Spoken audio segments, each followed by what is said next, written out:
Good evening, everyone. I think I'll call the meeting to order. I would ask this evening that if you do make a comment or have a question this evening, to please stand and state your name, or at least state your name for the minutes so that we can get that accurate. I'm glad to see everyone. I'm assuming a lot of people are here to discuss the preschool tonight. It is on our agenda under old business. And I think that's probably where we will discuss it. So under citizen comments, if you want to have a question or make a comment about something other than the preschool, that would be fine to do so there. But I think I'll hold off on comments about the preschool until we have the discussion on the agenda. At that point in time, we will open at some point up to the floor for discussion and comments. And again, thank you everyone for coming this evening. So first up on our agenda is to approve the minutes from December 19th, 2016. So entertain a motion to do so. Second. Any discussion or changes about that? I have one clarification. On page 2, under paragraph 8, the big Y paragraph, line 9, I think it was just a typo. It should say 117,670 as opposed to 117,670. Thank you. Hear anything? Can't hear. You can sit up front if you want. We can try to speak louder too, but the room might not the noise might not carry too on the room, but we don't have any ability to use There are microphones. some empty seats up front. You want to sit up front so you can hear? Yeah. Are there any other changes, comments, towards the minutes? All those in favor as amended?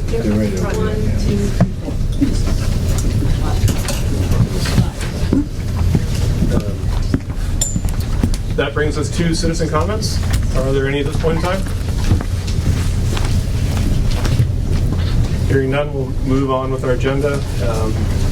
Presentation of school FYI items. I don't have any. Gail, do you have any at this time? Move right into old business. Is there any discussion for the Whitney facility usage tonight? Moving that along to the next meeting. We haven't had a meeting since the last meeting, so Good we're enough. just continuing on, right, Gail? You don't have anything? I do have a draft of the fee schedule, which was, I think, what we wanted to talk about. If you wanted to discuss that now, or do you want to table it until? Do you want to maybe give out a copy for review for next month? That makes sense. Let me just like Susan. Sure. So This is the form that Susan uses to calculate the fees, and it explains how they are determined. Thank you, Gail, for getting that. So we'll put it on the agenda to review next month? Yep. Perfect. And that does bring us to the preschool. We've got some information to discuss about that tonight. Then I would like to open that up to the floor for discussion and questions as well. And Jess, I'll leave that to you.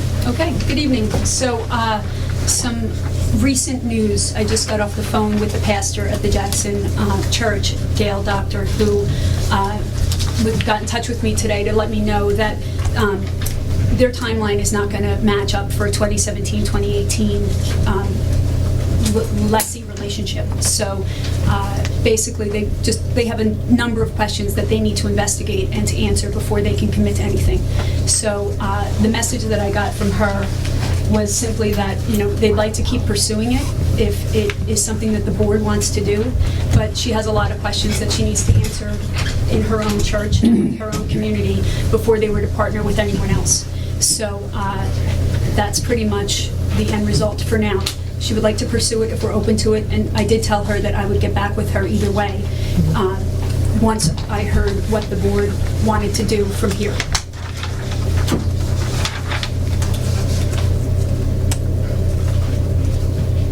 It does put us in a precarious place as far as pursuing it more for this budget year. The church meets tomorrow. I'm assuming they're going to discuss it more tomorrow then. Do we want to wait and see what happens with that discussion? Christine? Jerry, I've been involved with this also with Jessica, and I had the same message from both Lynn Lockhart and from Gail Doctor, and they are not ready at this point to make any kind of decision for 17-18. They're only looking at 2018-19. Okay. Just for the recording secretary, if Oh, you could sorry. state your name so that you I'm can give Christine that. Crowe, and I was on the preschool committee. So she was very clear that it is absolutely not going to happen for 2017, 2018. But they are very interested in pursuing conversations for future years, if that's something that the board wishes to do. And we only got that information late this afternoon. Right. I mean, I literally got off the phone with her at 5:15, so it's truly late-breaking news. Well, that's good, thank you for doing that. I guess just a quick poll of the board. Where are we at with this? I mean, as far as putting it on, I'm not in favor of it. I think it's a great idea, and I think it will help the town in a lot of different ways. I just don't think we're quite ready for it. And another year of planning and talking to the church, and, you know, maybe then. But right now, I couldn't vote for it. I think now that we know the information about the church, which is what the budget was formed on, I think it doesn't make sense to put it forward, but I want to keep the continuation going. I want to stay involved with the church, looking at that and looking at other feasible options as well as we move forward. I don't think it's something we should dismiss. I think we should keep it on as old business and keep moving with it. Okay. Because I think the audience may not know that the committee did look at several other locations for it and felt like they weren't feasible. So without a feasible, viable location to site a preschool at this time, we have to go back to the drawing board and see what other options. And I don't know if we can do that by the time our budget hearings and meetings are for next year anyway. I think that I kind of think brings us to we're a hard halt pressed right now. to have it even with, if the church was still on board Right. for next year. Given that they're not, I think that what we should do is consider pursuing it more if it's what the community wants us to do. And that's why I'm glad still that people came this evening, because it's a good opportunity to hear from you as to whether or not this is viable, if it's something that the town wants to do. And it's really good to have this response from people tonight, because one of my major concerns was going to our annual meeting and having 15 people approve something that the town may or may not want. So I guess I will open up to the floor for comments and questions as to how people feel about the school providing preschool for children in Jackson. Hi, RJ Maloney here, and Jessica and I have been conversing through email. First of all, I'm totally against this, and all due respect to the board and the hard work they put into this. I didn't see any innovation in the plan. I thought I'd see more planning and different ways of funding. Why do we always have to take it on ourselves to do the work here? Why can't we find ways of coming up with funding and have someone else do the work for us? One other point I want to make is the retirement for the teachers. I've been in corporate America all my life, and for the last 15 years, they've been pounding down the retirement. So 15 years ago, they were picking everything up. Then over time, we had to contribute more and more and more. And now, you know, some of you might be in corporate America, 401ks, employees put the dollars in there and companies put very few dollars in there. And the reason why I bring up retirement is because the salaries, if you look at your budget for the preschool, the 90-something thousand dollars in salaries, that's a big chunk of money for your budget. I mean, that's overwhelming your budget. So my first thought was, okay, go look at that $97,000 or whatever the amount was, and how can you pare that down? And so things like insurance, retirement, things like that. Do you have to, I don't know what kind of obligations you have as far as legal obligations So for for teachers and things. There might be something there that I'm not aware for of. retirement, we're required Yeah. to provide that. That's through the state, and the state retirement system is in a bind, which is why they're asking employees and town to contribute more to the retirement fund. Yeah, okay. Whether they're teachers, firemen, police, Right. road crew workers, it's all the same. So And I know if you've been following the papers over the last 10 years, police departments, fire departments, retirement funds is a big issue in this country, and obviously we have the same issue here. Just so you know, the teachers have been required to contribute more as well to the Yeah. fund themselves, so it isn't just on the backs of Yeah. townspeople and taxpayers, it's from the employees too. Yeah, so just to summarize a couple things, I'm looking for innovation. Just throw everything away the way you're doing it now and look for something completely different, a new approach. I don't know if that's going to accomplish what you're trying to do here, but, you know, I saw more legacy than I did see innovation. And again, that's no disrespect to the people who put in the work, just an observation that I have. Thank you. So, excuse me, Bob, when you're saying innovation, are you referring to funding any potential program or in actually how the program is run?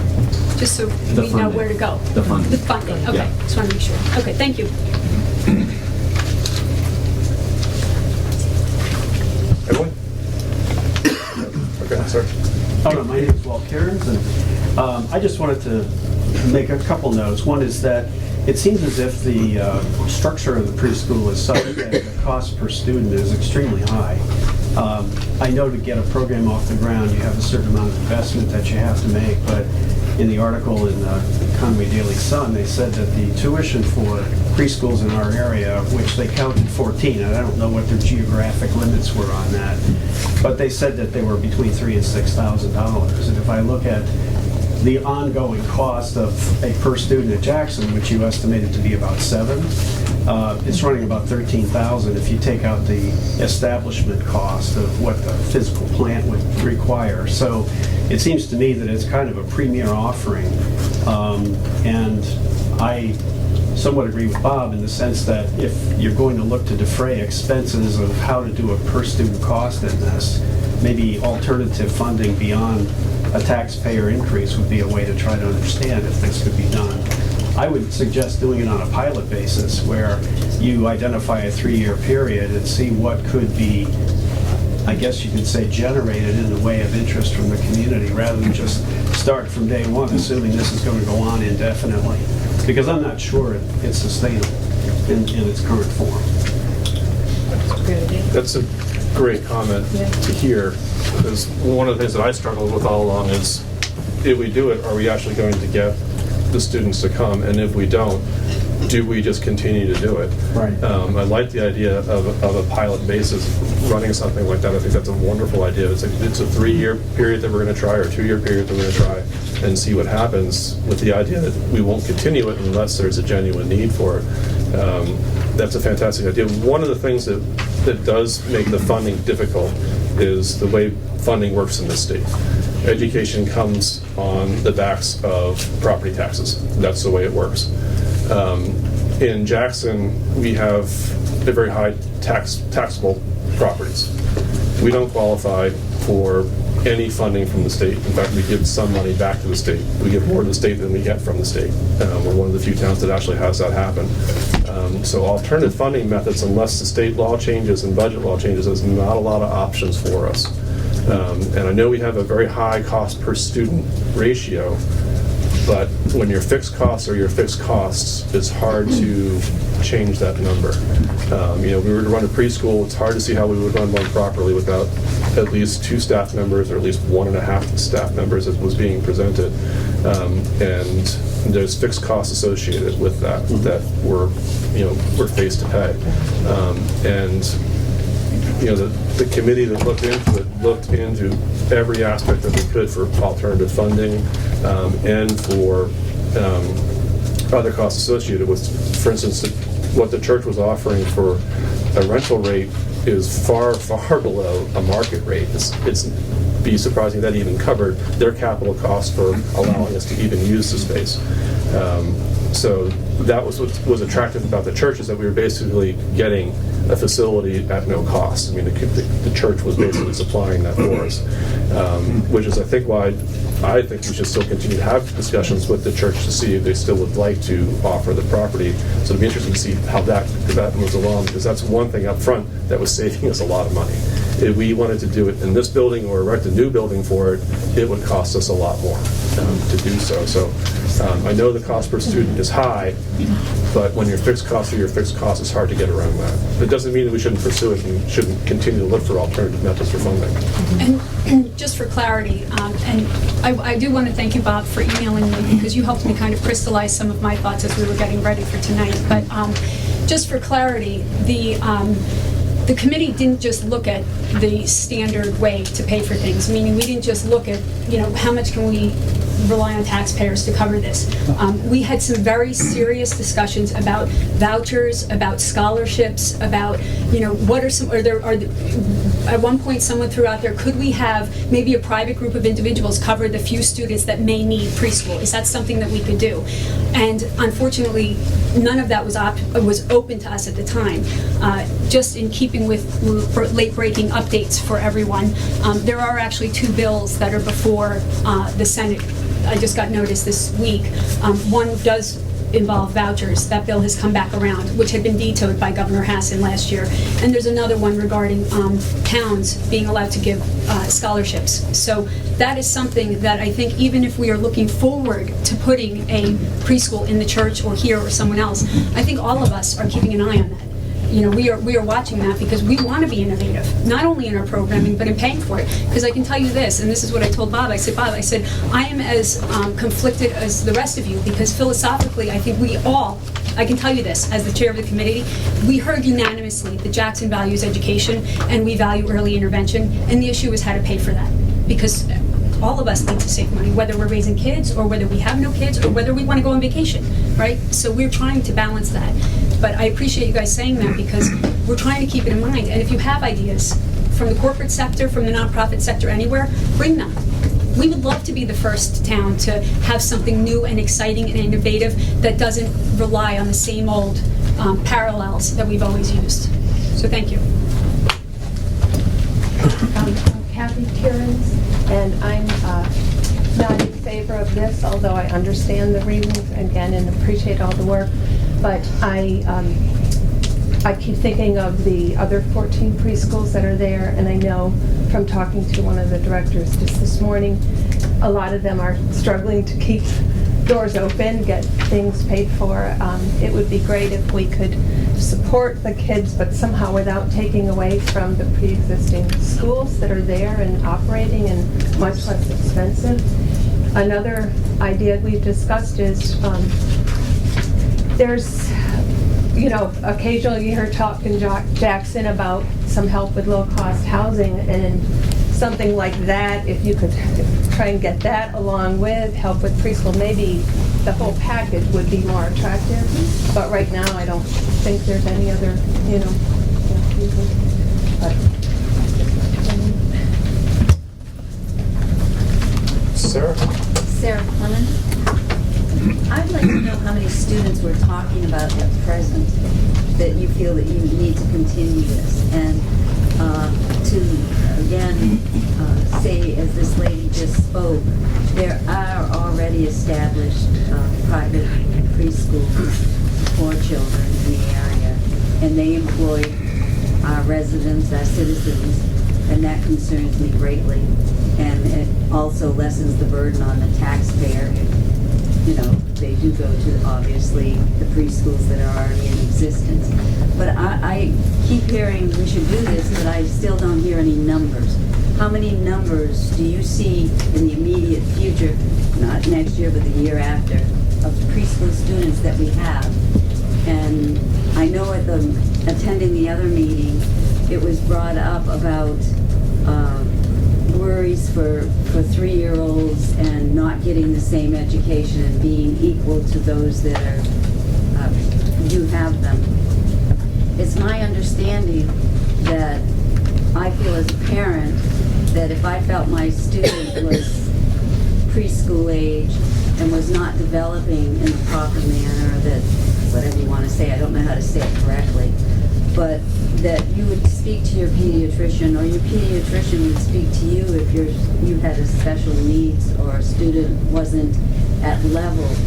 And that can be tested here at our school already. And we also have a place over in Conway where we pay tax dollars, we donate, and they just built a brand new building Jackie Sparks was the former, I can't think of the name, Children Unlimited. So I feel that we do have things in our situation here already to help anybody that needs help.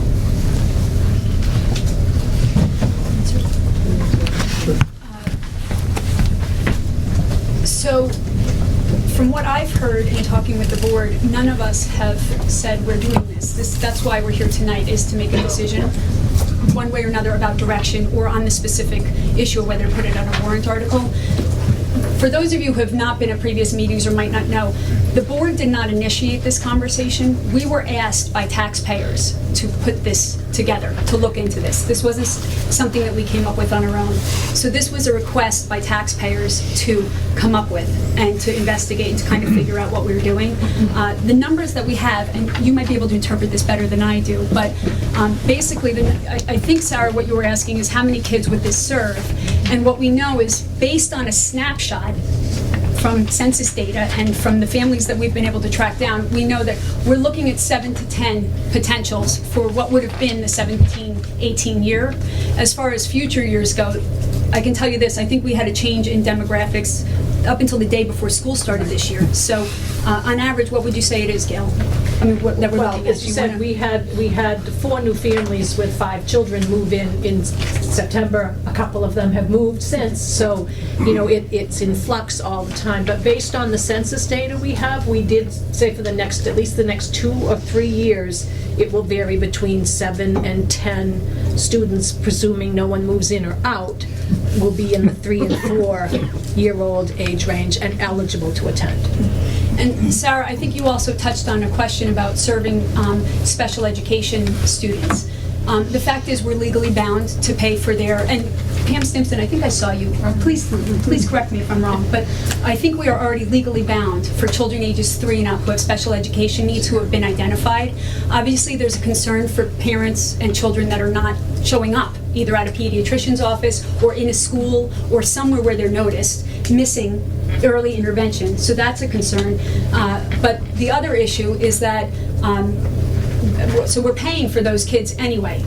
The other issue that I've personally seen, and I actually heard from a parent just this since January 1st, when I came back from vacation, I heard from a family, they're paying for preschool on a credit card. They are not what you would know. You'd never look at them and say they're impoverished, they deserve help. They are not on Medicaid or Medicare. They are trying to get by. They don't want anyone to know what their financial situation is. And so they are just robbing Peter to pay Paul from their own private money. And that is one of the things that we need to look at as a board. Are those people we want to serve, or is it just people who are completely impoverished, who have no resources? That's something philosophically the town has to decide. Does that matter or not? And if so, what is the threshold for helping those people? I'm Diane Maloney, and I will have to say I'm not in favor of this either. When our children were growing up, they didn't offer preschool in our area either, and we paid out of our pocket. And we made sacrifices. We couldn't really afford to send them, but I didn't have a second job, but people were having second jobs, and they made sacrifices of not going out to eat, doing this, just changing how early education meant to them. And early education meant a lot to us, you know, and we sent them to even, 3 and 4-year-old programs and in the kindergarten, and we paid for everything. And we made tremendous sacrifices, but that's what it was. And I can see that even in today's age, people need to make sacrifices. They just do. My name's Micah Bernhardt, and I'm incredibly in favor of this. And I think that Jackson actually has an opportunity to be innovative by having public preschool. And I live right up on Thornhill, and to take my kids to preschool in Conway, given the jobs that my husband and I do, is incredibly difficult for us. So to drive, 30 to 40 minutes each direction twice a day changes the metrics of that and changes the economics of it. And I think that there is a move right now to bring early childhood education onto a public landscape in New Hampshire. And I think that that's the chance that we have to be a leader in that and a leader in the valley for that. And we have potentially more resources to allocate in that way. And I think that there's a lot that can make Jackson be a leader in this valley. And I think it's a huge opportunity.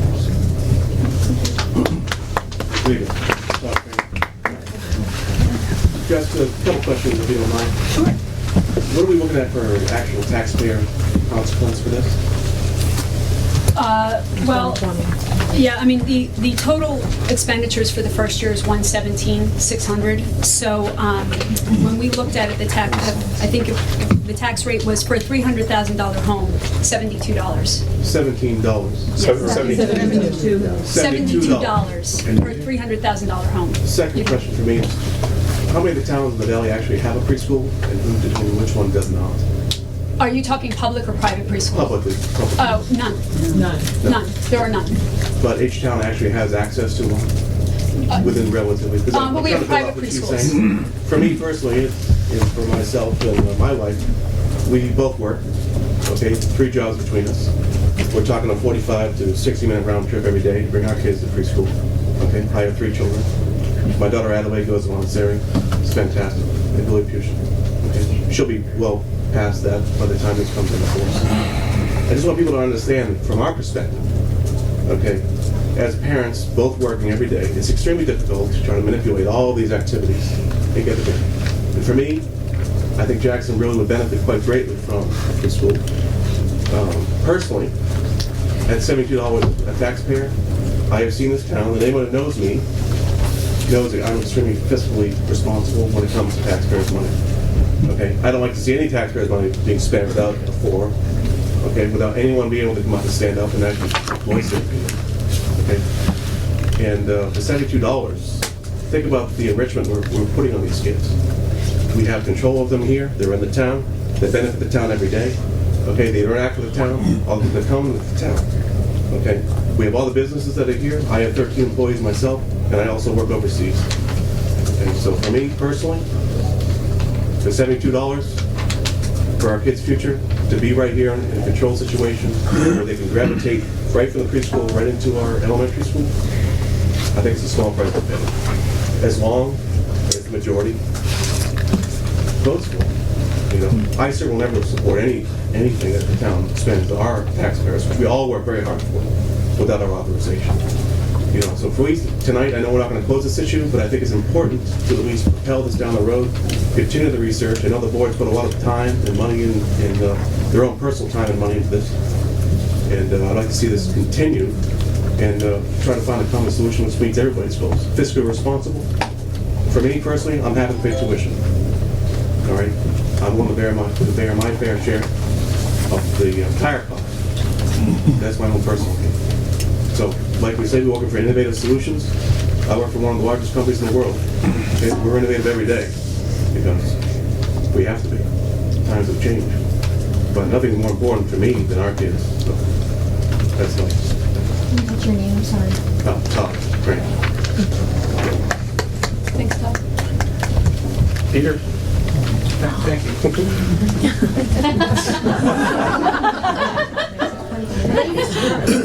Peter Benson, Jackson. First of all, I want to thank the board and the committee that worked on this. This is grunt work at best. It's tough in the weeds. I want to thank you for bringing us this far. So it's pretty clear that that there shouldn't be a warrant article this year for this, but I don't think that should stop the conversation, especially between the board and especially the church, if that's your best option after reviewing all that you've looked at. For many of these projects, like it was when I was on the school board, the devil's in the details, and I think you just need to work out some of the details and bring back more information to the voters. And I think the innovation piece is great, but just the word of caution, innovation often means very expensive. I would couch that and say affordable innovation would be a really laudable goal, but innovation without a price tag sometimes means you get a Tesla when what you really need is a Corolla.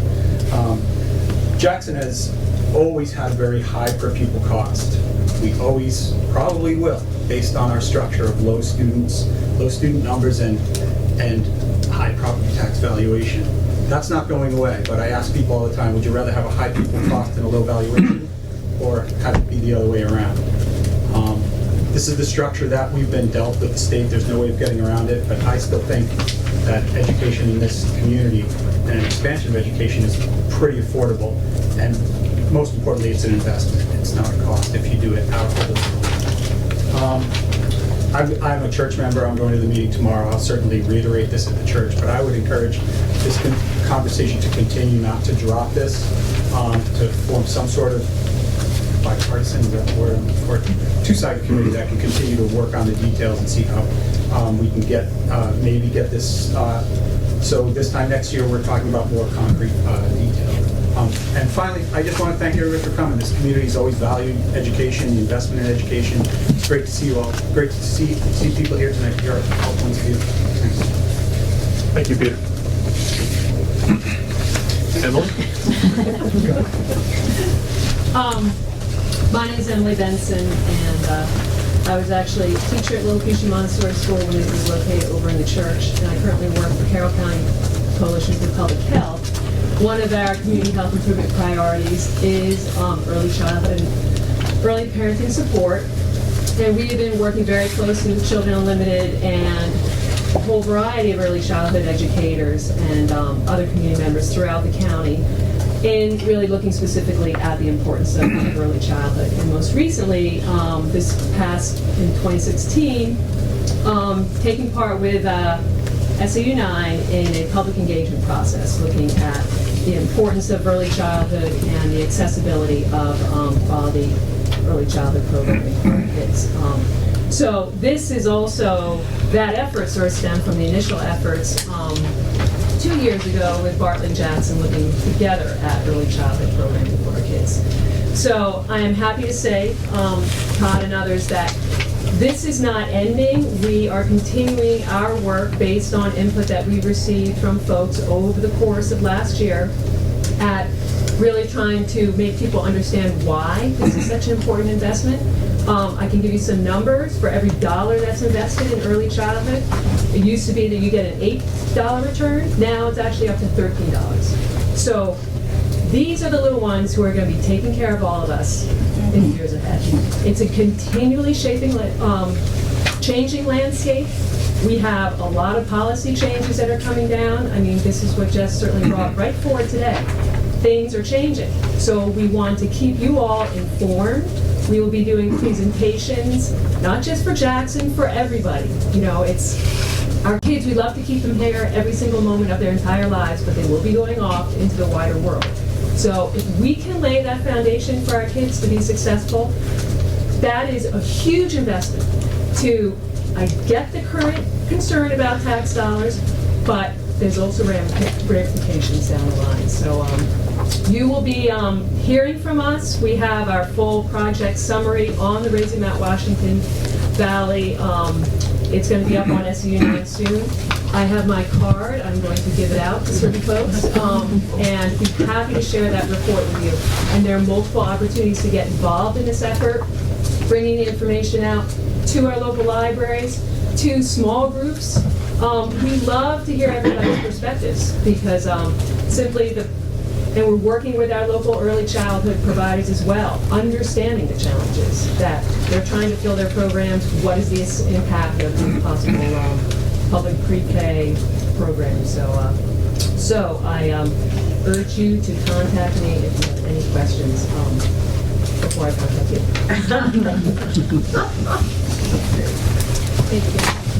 I have a question, whether a public preschool with set hours and set instruction would be as useful as some of the private preschools, because people with kids that age in different jobs, different places, need the flexibility of, being able to pick preschool from 10 to 3 or from 1 to 5 or something like that. And that may not be something that you can provide in a public preschool. It's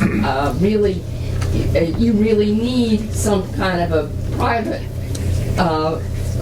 thing or not private necessarily, but it's just not a set thing like in elementary school where you go from one time to another.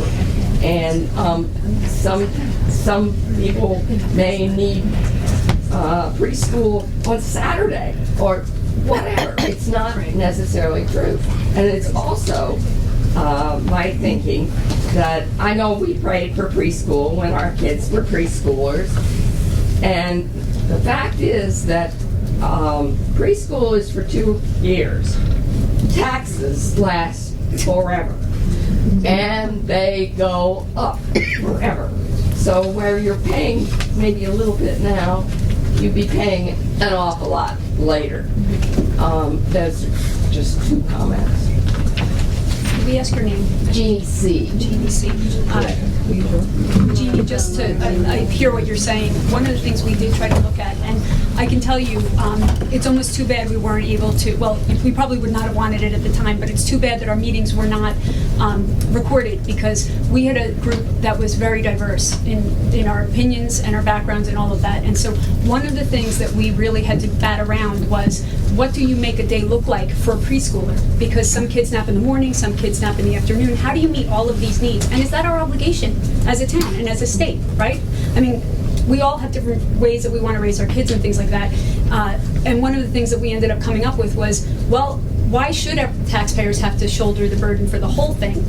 When we looked at comps for public preschools around the state, what we found is that the ones that we looked at, they generally provided coverage for the whole day. And what we tried to do was come up with, and it might not be very innovative, but what we did try to do was say, well, we'll cover 9 to 1, because the evidence is good that that is a time that is crucial for most families, the majority of families. If you want to add on to that, because one thing we did hear from a lot of families was that not only do we want the day to extend to 3, but we could really benefit from it extending to 5:30 or 6. Obviously, we all make different decisions. I used to get in trouble with my kids at Lilliputian, because I'm like, can they just come for 2 hours? Because that's what I'm comfortable with, and I want my kids home. And and then I talked to the teachers, and Emily would convince me, they're going to be fine, you're going to be fine. And they never really did convince me, but I can appreciate that there are different needs. Kids, even kindergarten, some kids cannot stand a whole day of kindergarten even. So I've dealt with some. Yeah, and I think that's one of the things that we need to keep in our minds if we keep talking about it, is how do you do this? I think the diversity of having 14 preschools in the area is a good one too. You don't have to have one model for everybody, and that is a factor too. Move the conversation a little longer. Hi, I'm Yetta Glazier. I live on Moody Farm Road. My husband and I moved into town about 3 years ago, so we would have been part of the people that screw up the census when you asked 4 years ago for the new year. And then Procreate, and now we have 2. I want to say a couple of things. One, there are a lot of wonderful preschools in the Valley. I think that the big mission for us as a town in Jackson is to continue to make the town more and more attractive to families. And obviously, being part of a family, I'm biased that way, but I think that is really the life of a town, are the kids, and those kids growing up and then becoming active members of our community, as Emily said, taking care of us all years down the line. Good charity. Well, exactly. And I think we can talk about taxes, but if the school goes away, all of our taxes will go way down, because we won't have any property value. And when you're ready to try and sell and make some money off of the long investment you put in, it won't be there, because nobody wants to move into a town without a school. So I am in favor of the preschool here in Jackson to attract more and more families to Jackson and continue to support our community. I'm specifically in favor of the preschool being in Jackson. And if there is discussion of moving the preschool somewhere else, I think we would have to reassess the whole deal. I wanted to speak to, somebody spoke about the wonderful community at Children Unlimited, and Micah pointed this out as well. I currently send a child to Children Unlimited. It's a wonderful place. I'm happy to support them. I run my own business. I'm a clinical social worker, which is in crazy need in this valley, and I turn people down every day because I drive 45 minutes to Children Unlimited, and I drive 45 minutes back. I actually drive from Jackson to Conway to Intervale, where my office is, to Conway to Jackson. Like, when I sat down to look at my business and put that schedule in there, I had to cut 2 patients that are seriously needed in this valley. So it's not just what it means in your household, but what it means for us as a whole community in the valley. And I also always just get a kick out of how important it is to have schools close to our kids. When I look back at the town of Jackson long ago, there were 5 different schools in the town of Jackson. 6. Oh, 6, thank you, Dee. So that everybody could get to school close to where they live. And if you don't have a school close to where you live, you can't go to school and you can't go to work. So I just hope people can consider that additional view, and I vote in favor of the preschool. I'd just like to make a comment towards that, not as a school board member, but just as a Jackson resident, the importance of attracting young families to town. Preschools are going to be offered in Conway and Bartlett in a short number of years. It's just a reality that we have to face. And if you're a young family moving to this area and that town has a preschool for your kids to go to, not from a cost standpoint as much as from a logistics standpoint, that's where you're going to move to. And if we don't have young families moving to the family, we're going to lose our tax base and everyone's taxes will go up. So it's just something that has to be considered from a financial standpoint too. There are financial reasons to do it. There's risks involved with anything. You build it, maybe we are going to pay more in taxes every year forever. Maybe it actually attracts younger families and we have a sustained community for a longer time period and have a better tax base because of it. But at the same time, Jeannie, you're right.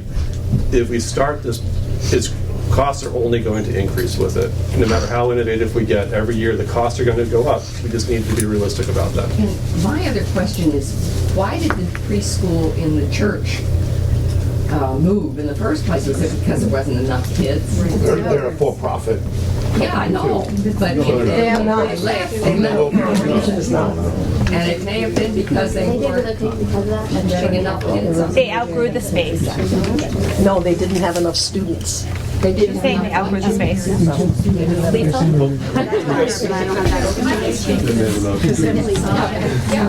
Right now, there were a number of different, as this whole preschool issue is unbelievably complicated, but there are a number of different factors that were, at that time, most of the families were driving a half hour from Southbridge. And there are some parents who were very motivated to find our own space. There was not kindergarten programming in the valley. We were really being pushed to offer a kindergarten program.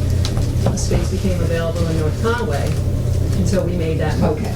Yeah, so it and was- that in the church, you know, it was a lot of setting up and breaking down, working with them. It was because there weren't kids. The kids were coming from there and not from here. There were some here, but the vocal parents who really moved things forward and had connections and contacts.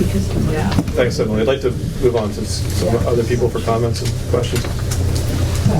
Brian Walker, and I'm a parent of 2 young kids here, and I'm very much supportive of this. But one thing to think about, and I think there's a group of parents now who are well educated and who really value education now and are making a choice to be here in Jackson because of what we believe the school is. So whereas before, and I think that's a trend that's starting to happen, so that maybe, previously it was more parents were in North Conway, but I find more and more people now want to say, I want to be here in Jackson, I want to be a part of this school, because we believe this is part of the best education to give our kids. We make, choices, we make sacrifices, we make job choices so that our kids can be a part of this. So I think this idea that I hear floating around that there weren't enough kids, I think there's a lot of different things happening now, and there's a lot of people, and I know speaking to a lot of people that say they want to be here in Jackson to raise their kids here and have their kids to be a part of it, and as part of the educational community. So I think that's just something to keep in mind going forward. Denise? Denise Sachs. One of the things that I understand, I am a parent of grown children like you. I've been in your position. I know what it's like to run around providing, getting daycare, getting preschool for my kids. So I can appreciate where you're coming from. But also, things cost money, and all of us have limited funds. And already the budget for the school year is up 12%. So now we're going to start adding additional costs. We're all curious and concerned about a cap to that. Many other departments are keeping their increase much less than that. So if the school is going to start bringing on additional costs, there's a fear that things are really spiraling out of control. So that's a major concern, I think, for many people when they take a look at the whole school budget as part of the whole town. we all want education for our kids, but we also have limited resources, how to best use that, and where do the increases go, and which get contained and which get allowed to grow. I mean, that's just another way to look at it. Thank you, Denise. Gino? Yeah, Gino Funicello. My wife and I have lived in the Valley for 30 years, and in Jackson for almost 20. And the thing is, our tax rates, as a former selectman, our tax rates have stayed very flat. They've been at $10 a thousand, give or take a few cents either way, for almost 14 years. That was through thick and thin. That was through updating the Whitney, getting the Whitney, updating the school, building the garage, getting fire trucks, etc., etc., etc. The main reason, the values on the houses, the house values have gone up, which is fine. So the people here aren't losing anything because the house I bought for $318 years ago is now worth close to $1 million. So what am I losing? My tax percentage is the same. So I pay a little more because I've got a better house because over time prices have gone up. What I think, having taken, my wife and I moved to New Hampshire right in the 80s. We took foster kids for 20 years. A lot of the kids we took were all little ones, 2, 3, 4 years old, preschoolers. They suffered tremendously with the parents they were born to. They were beaten and just assaulted, sexually abused. I can't even know the number. One little girl we had, her father had given her all her cards from prison. He had picture cards. She was a little older kid. She was 10 or 12. Anything you can do, anybody can do to prevent that kind of activity from going on and keeping children and growing them normally is a wonderful thing to do. I know the costs affect a lot of people, and we used to, when we had them, because the state was providing some care, we brought them to daycare. They went to because we were working the same situation here, and that was very good. Jackie down near the in North Conway, they did a marvelous job, and it really helped the kids.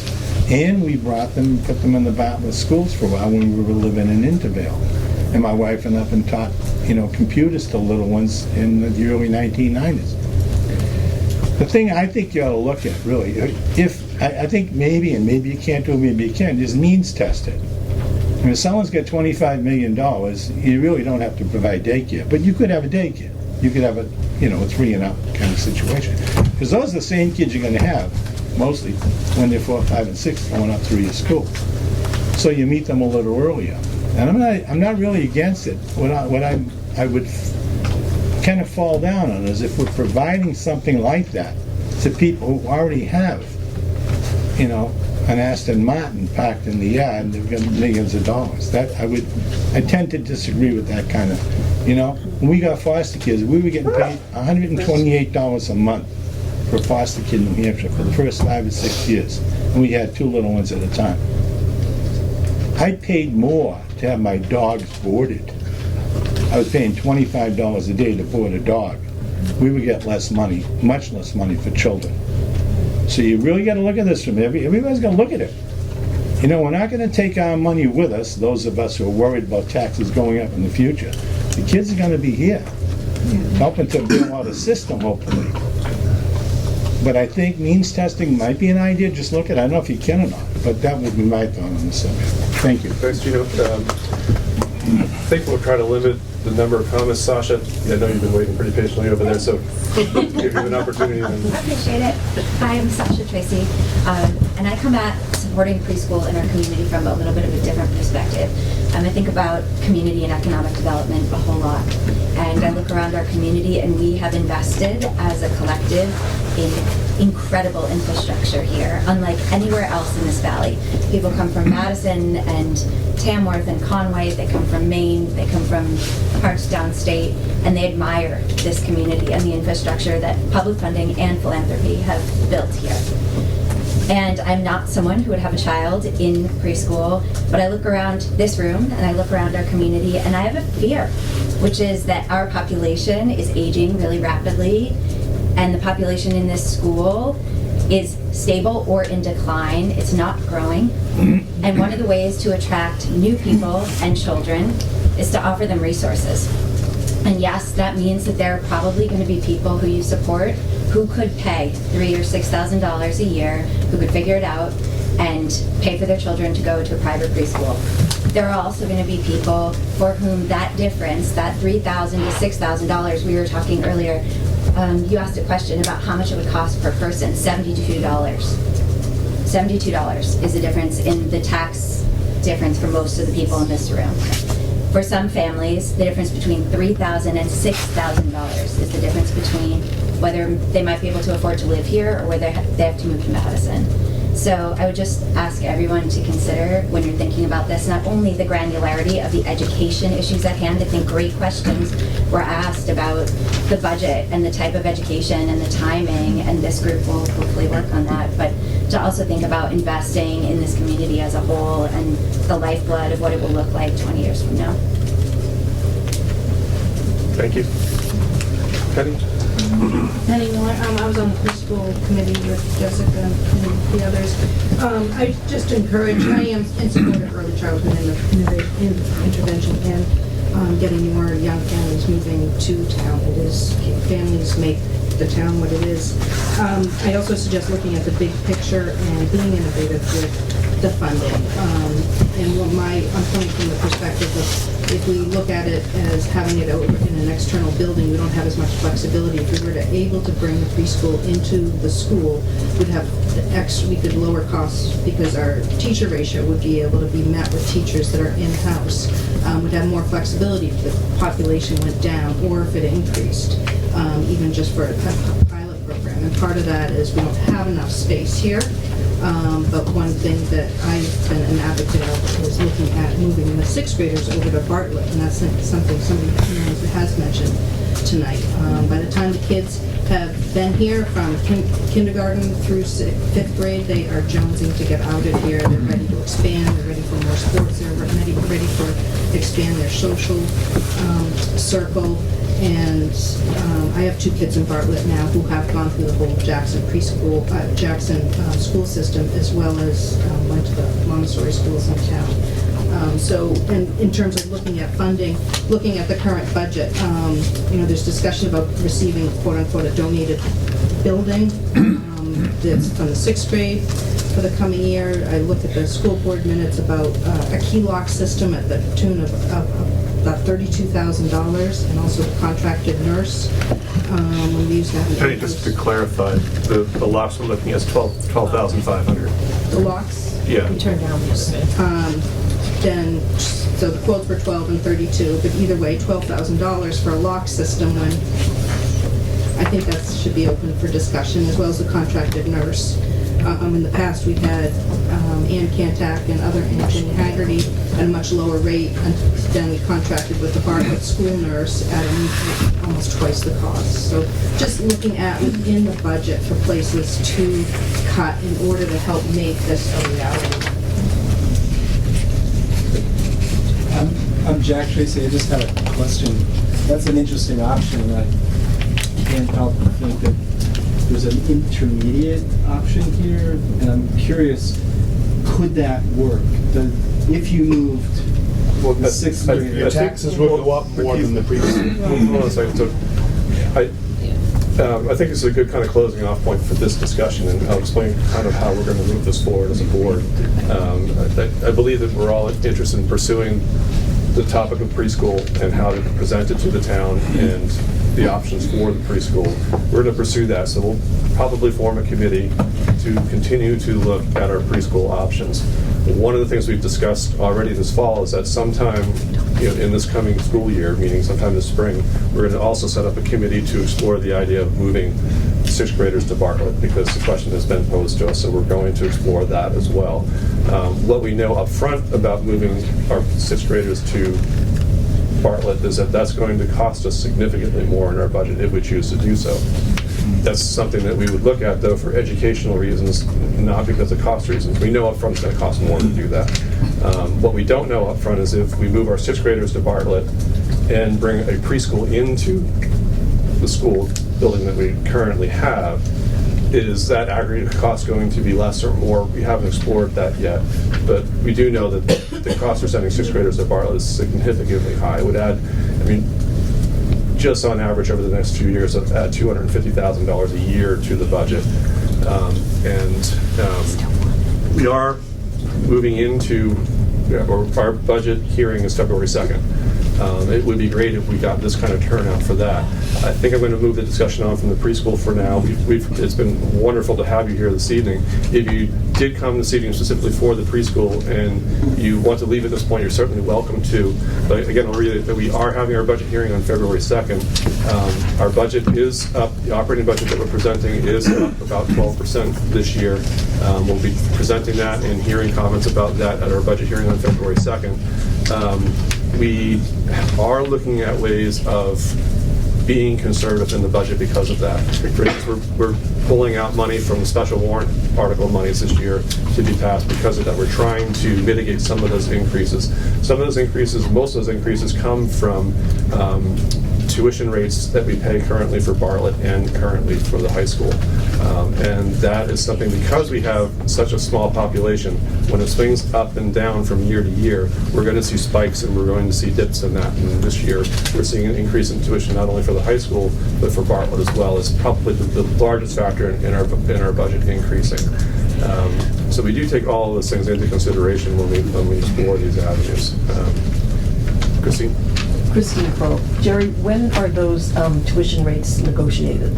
Is it annually? Well, the tuition rate for the high school was negotiated with the contract that was passed 12 years ago now, I think. Yeah. That's when that was negotiated. Is it up for renegotiation at any time? It'll be up for renegotiation when the contract expires and a new one's created. One of the things that the cost will go down when that happens is the bond will be paid for at that point in time. So that portion will be going down, but other portions probably will be going up, and other bonds might be coming up. I mean, who knows what the future looks like for that. What about Bartlett? When is that negotiated? Bartlett, we negotiate almost on a year-to-year basis. We have been for the last few years, and I can tell you what we pay per student in Bartlett is less than what we pay per student in Jackson at this point in time. Why does it cost more to send a sixth grade? Because you're not removing fixed costs when you do so. Oh, okay. Your fixed costs aren't going to go down, but your tuition costs are going to go up. And as Peter said before, it's one of the things that we face as a town that has a small student population. And I think his analogy about would you rather have a high tax base and a high cost per student, or would you rather have a low tax base and a low cost per student? It's something that we'll always struggle with and always have to factor in and consider how we raise it.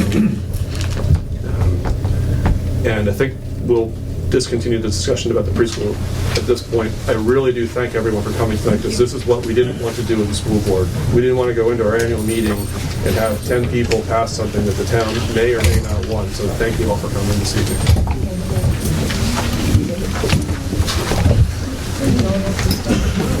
Hey, you are welcome to stay for the rest of the meeting. Scott, you have.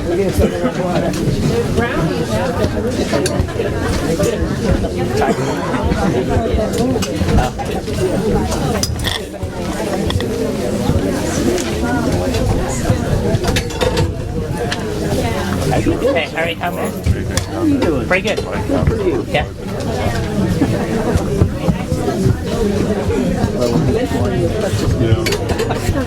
Very nice door. You're looking good. You are. Feeling hard? Yeah.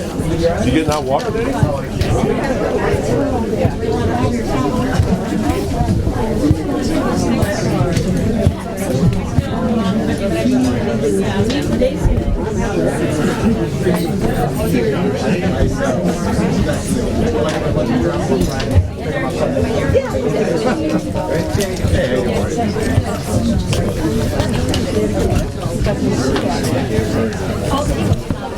Thank you so much. Thank you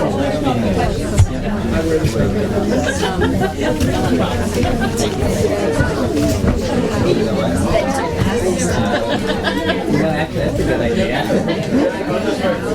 You'll be my cover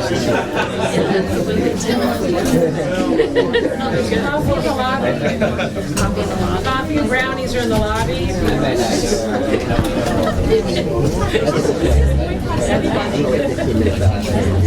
Yeah, Micah.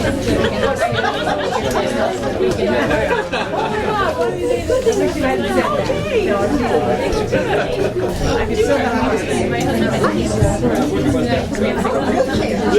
gotta have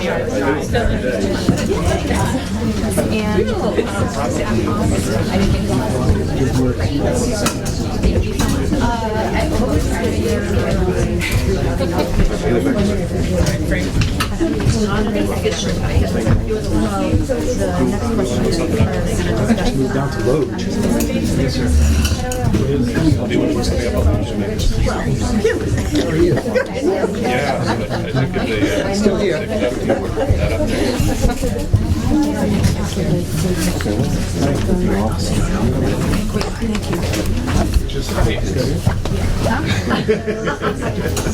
We had originally contracted over 5 to 7. If not, like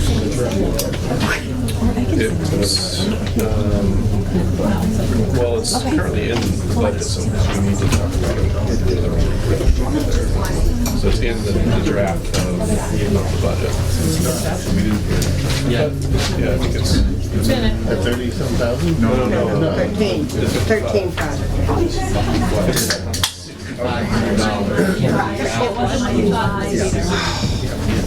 Well, I think the 6 week. there's nothing more to do with Yeah, the 6 week multi-session. I don't think we're having a whole discussion about that. Let's just, so, Gail, do you have any instructional issues? No. Denise? You know what the last name is? Satchel, S-A-C-H-S-E, I think. Okay, I know she said it, but I have no idea how to spell it. It's Sachs, basically, but it's spelled, I think, S-A-C-H. Like S-A-S-C-H. It's not Jen. There's two S's in there somewhere. Maybe I can look her up somewhere. Can't do that here. Thank you. Clear liquids. There's no instructional issues to discuss. Consider personnel actions. I'll take a motion to consider election of Neil Stokes as the Alpine Ski Coordinator. Any discussion there? No, I want to commend him, I think he's fabulous, but I will just ask if there's any way, could we pass these before the person's actually been working for 3 weeks? You know what I mean? It makes me feel like we're not, what is the point of us voting on it when it's already happening for 2 or 3 weeks? I don't know if there's a way to. Well, he hasn't been paid yet. The voting gets. Oh, I know, but I would not want someone to work without getting paid. I don't know if there's any way when we're planning the future to. In the past, his immigration status has prevented him from accepting any payment, so I didn't realize until recently that had changed. Well, I mean, anyway, just, I've noticed it's yeah. happened a couple times, so just when we're planning the future, if we could do that, that would be helpful. If we get the volunteering time. Right, well, that's, Sometimes that's maybe the we big don't, one. yeah. That's the big crux. All those in favor? Any questions about the current budget status? We still looking for very minimal leftover? Yep. It's projected, you'll see that as unencumbered fund balance, about $32,000 is what we're projecting for this year, which is pretty tight, pretty close to that.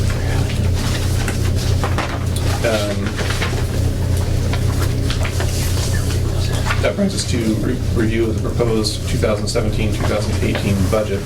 So we have gone over all the numbers pretty well from last meeting, and I think that the only thing that we had left up in the air at this point in time was the $6,500. Right, so the budget, really the changes to the budget since the last time we saw it with the new numbers in are correct. The locks that you had put, that's on the second page under contracted services, operation, maintenance of plant. You'll see that that is up. The net increase is about $11,595, even though it was about $13,000 for the locks and the key system. The other piece that you will see added to the budget is the after-school programming that came out to about $5,500. And that's added into the budget, and that's reflected on the front page under the salaries in page 3 of your detailed Yeah, budget. page 3 of the line detailed budget. It's a new line. 1410, 120, 77. Page 3. So why are we putting it in there as a salary when I think there's gonna be stipends? Is that just a? That's just the category of which It's salary or it's stipend? It's still salary. It's Workers' comp, salary. So when the teacher gets these stipends, we still pay all Yes. those relevant You taxes? get a statutory benefit. There's no way around that. Yeah, so I would just. That'd be nice. Right on here, but it just says- Page 3, under co-curricular, about the 1, 2, 3, 4th item down, $4,500. For salary. Salary after school program.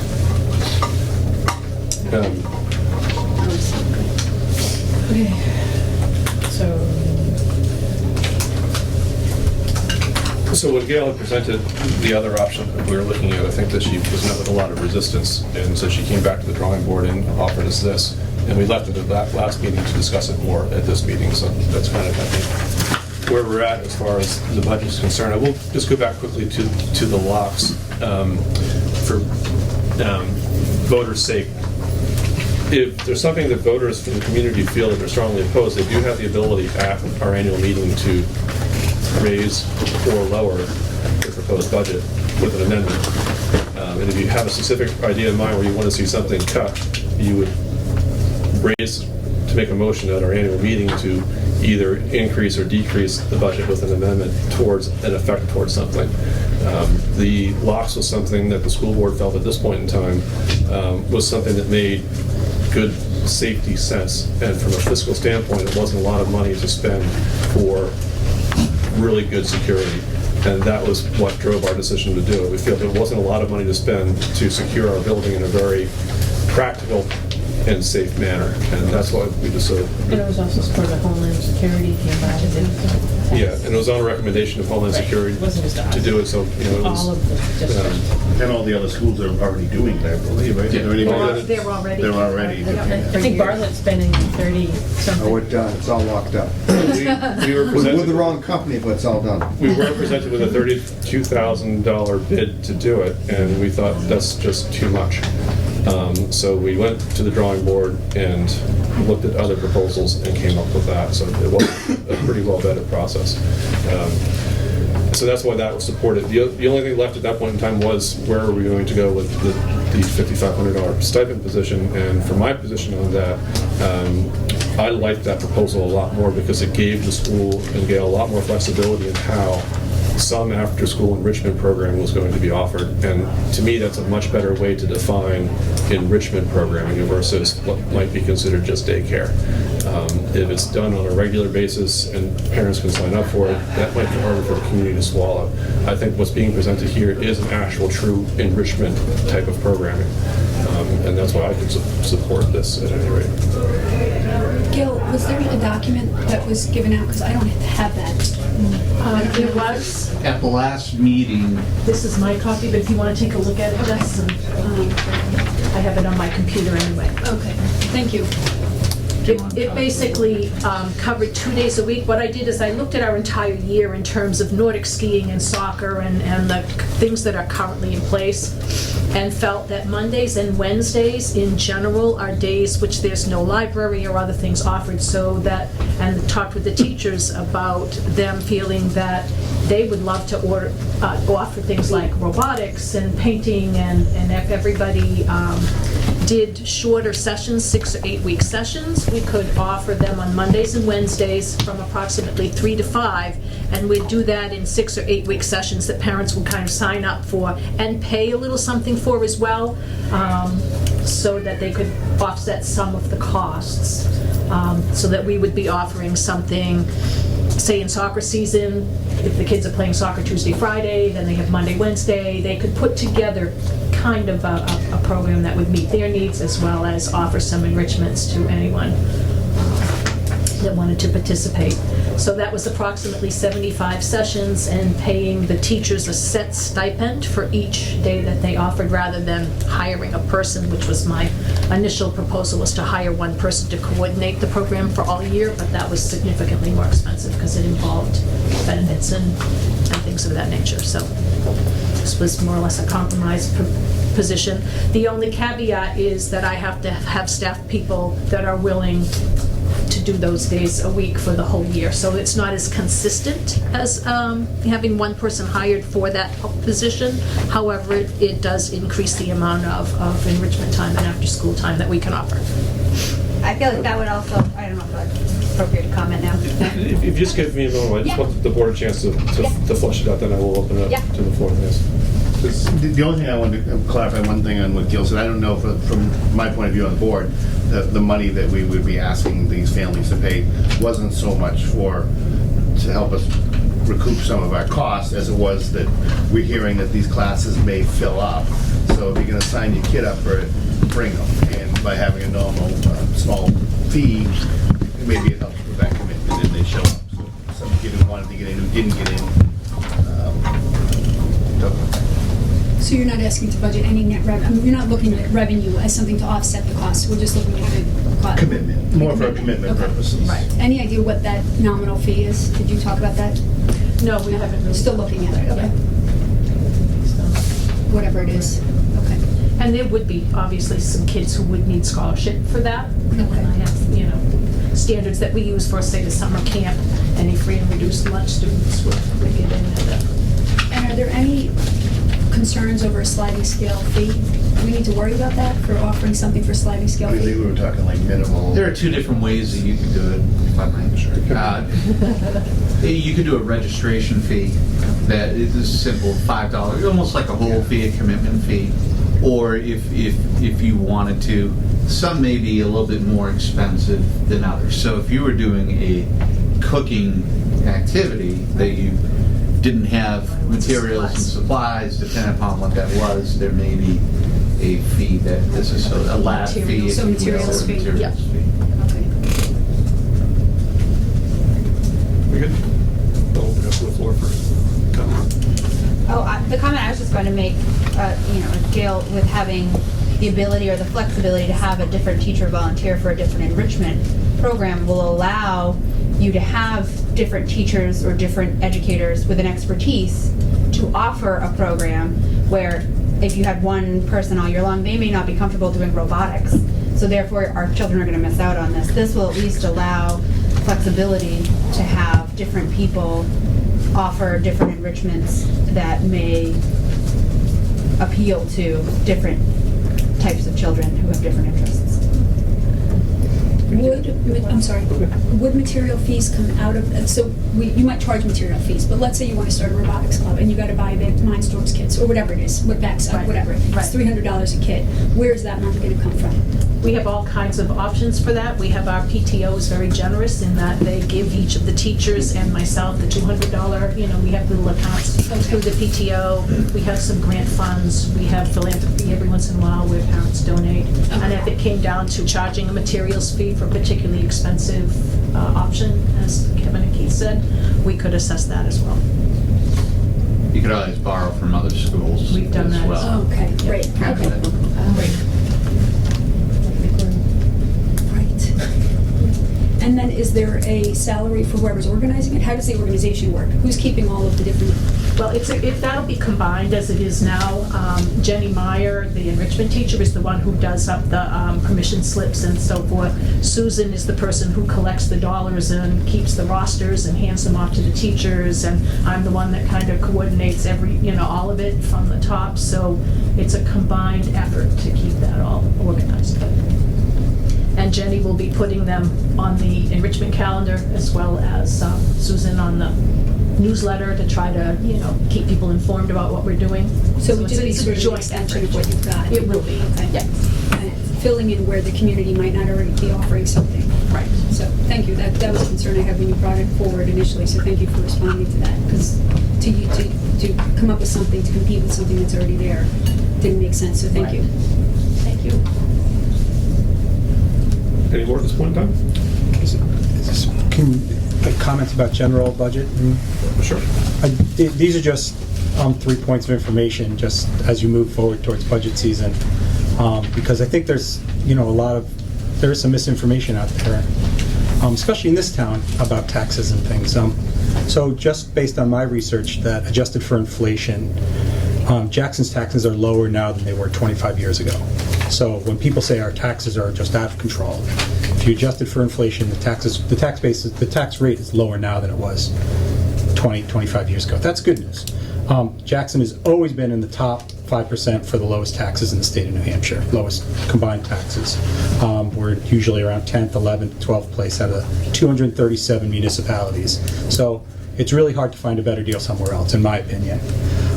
The scary thing, for the first time that I've looked at it, I'm not a geek, but I do look at the tax rates every once in a while, is that for the first time this next year, the school portion of the tax rate in Jackson will be higher than the municipal portion. So that's, I think, what you need to be able to kind of wrap your heads around as you move forward. We're one of the 2 or 3 towns in the state where the municipal rate was higher than the tax rate. That doesn't happen anywhere else, and it's happening here for the first time. The municipal rate is going to be flat, or proposed to be flat next year. Your rate's going up. So I think you, just as a comment, to maybe be able to defend why that is, because these are long-term trends, and hopefully this is just a bubble. But our tax rate has been very stable for a very, very long time. We all know the reasons why, but we hear just people can throw out, my taxes are out of control. Well, maybe so, but this town has done a really good job of controlling costs, even with all the quality of education and the infrastructure improvement we've done. So those are just my comments. Just You'll be available briefly on September that. 2nd. So I don't know if you've gone over our budget quite a bit yet, but we're $100,000 less this year we're getting from the state. And our tuition to the other towns is like $130,000, $150,000 up. So there's. Oh, I know the problem reasons there. why, Yeah. but people, sometimes facts don't matter. That's it. Thank you. Thank you. Just on the enrichment side of things, I guess I just want to put in a plug that it's been great. And it's been really exciting to see such innovative ideas and opportunities in the after-school activity schedule. And I think it has been really well received. And it also is another opportunity for kids to be working in a multi-age capacity. And that was really neat to see as a parent, how those interactions happen and how the learning changes when you have that multi-age group together after school. One comment, one question. My comment, I'm very excited to hear about the Monday, Wednesday offering. I think it piggybacks on some of the comments we heard earlier around appealing to families moving to this area, because we do have quite a few homes where both parents are working now and it's hard to get your kids. So I think that's wonderful. My question is, if there were a community member that was an expert at something, could they volunteer to lead a 6 to 8 week session? And if the answer to that is yes, are they also open to the stipend? The stipend decision would you folks be okay with that? As far as I'm concerned, yes, other than they would need to do the background check piece. And we would obviously have to have a staff person here in the building at the same time, but we would welcome outside folks to come in. Even if they do the background piece, you do? Yes. Because how do you get away with that on Well, ESSC? Without turning over all our personal student information about Johnny whose mom doesn't come, or who's late, or somebody who has a medical emergency, those kinds of things, we really need to have a staff member in the building. In the building, okay. In the building, it doesn't have to necessarily be there, or anything, but at least available. Yeah. To piggyback on that, because I was talking with the robotics teacher at the high school and seeing like if he would be interested in coming down to our level and doing it too. So that would be interesting to see if he would be able to get the stipend. I was looking for him to volunteer, but it might be more lucrative if I could offer him that too. So something to think about for sure. But just one other point, I've lived in Maine and in Wyoming and now here, and this is the only town I've lived in that hasn't had after-school opportunities like that are every day of the week to cover kids until 5. Were the schools this small? No. So that's true. And yet, it just to piggyback on what Alan said, that there is a need for some folks that want to stay, that have to stay at work until 5. I recognize the need for that. I just think that this community would have a hard time supporting that. Yeah, I'm not saying it should be, but I just. I think that this, from an if it's providing education and enriching education, I think that the community does support it. And it's a matter of how that gets presented and what it actually is. So I do support this, and in regards to offering it to people outside of our current staff, my personal thinking on that is if we support the money in the budget for that, then it's up to Gail to decide how she uses the funds to do that. And if it makes sense for her to do that, I think then I would support that anyway.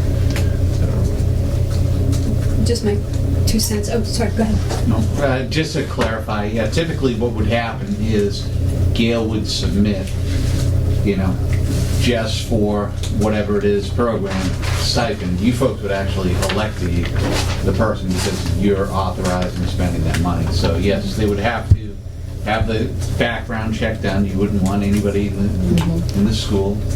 It'd be much like a coach, so if somebody had an area of expertise, working with kids, they'd go through that process. In the first year, I would imagine you're going to find out what works and what doesn't. You put food in front of the kids, they're excited, they'll be there. Robotics, that will be exciting. You have the other pieces as well, but that would have to have the coordination beforehand to say, we're going to offer certain things, probably seasonally as well. And it's a good example actually of where it might be that we're looking at someone who's already done it showing up on our agenda. And sometimes it's because we're authorizing the expenditure kind of upfront. We're saying that we're creating this money to do this. Right. And that money goes and does that.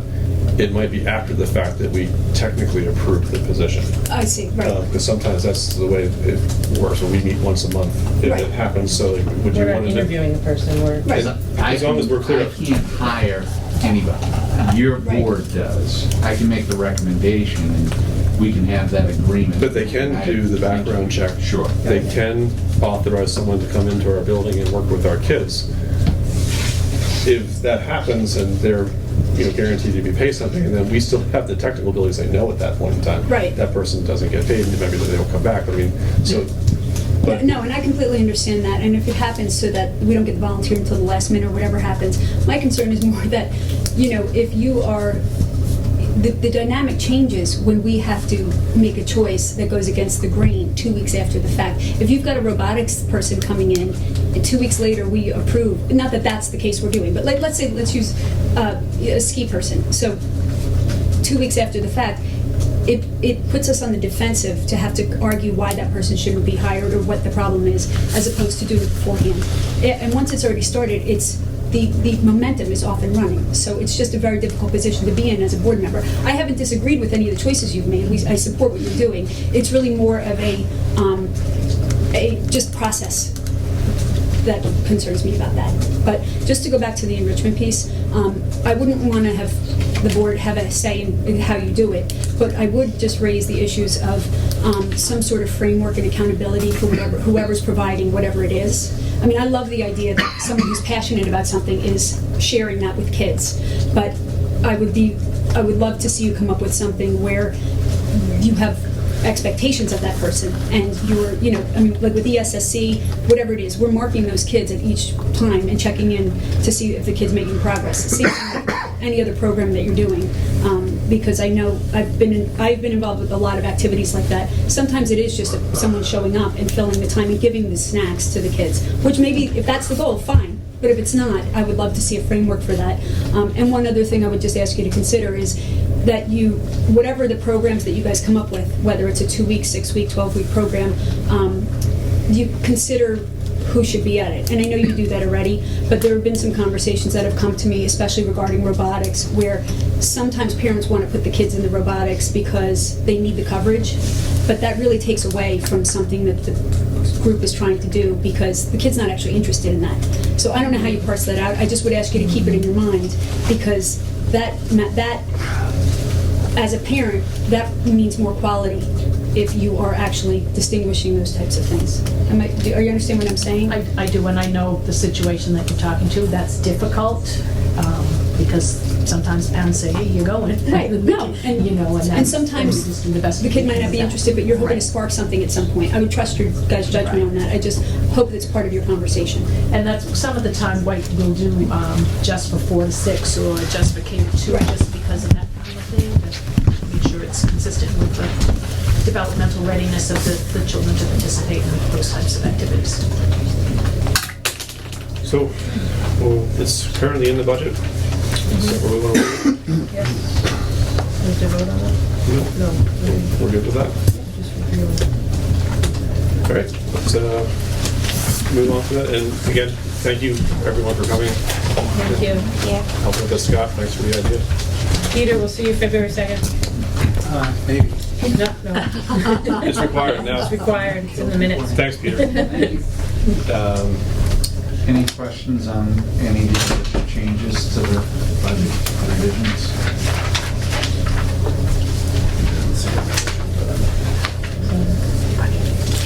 Including the tax rate?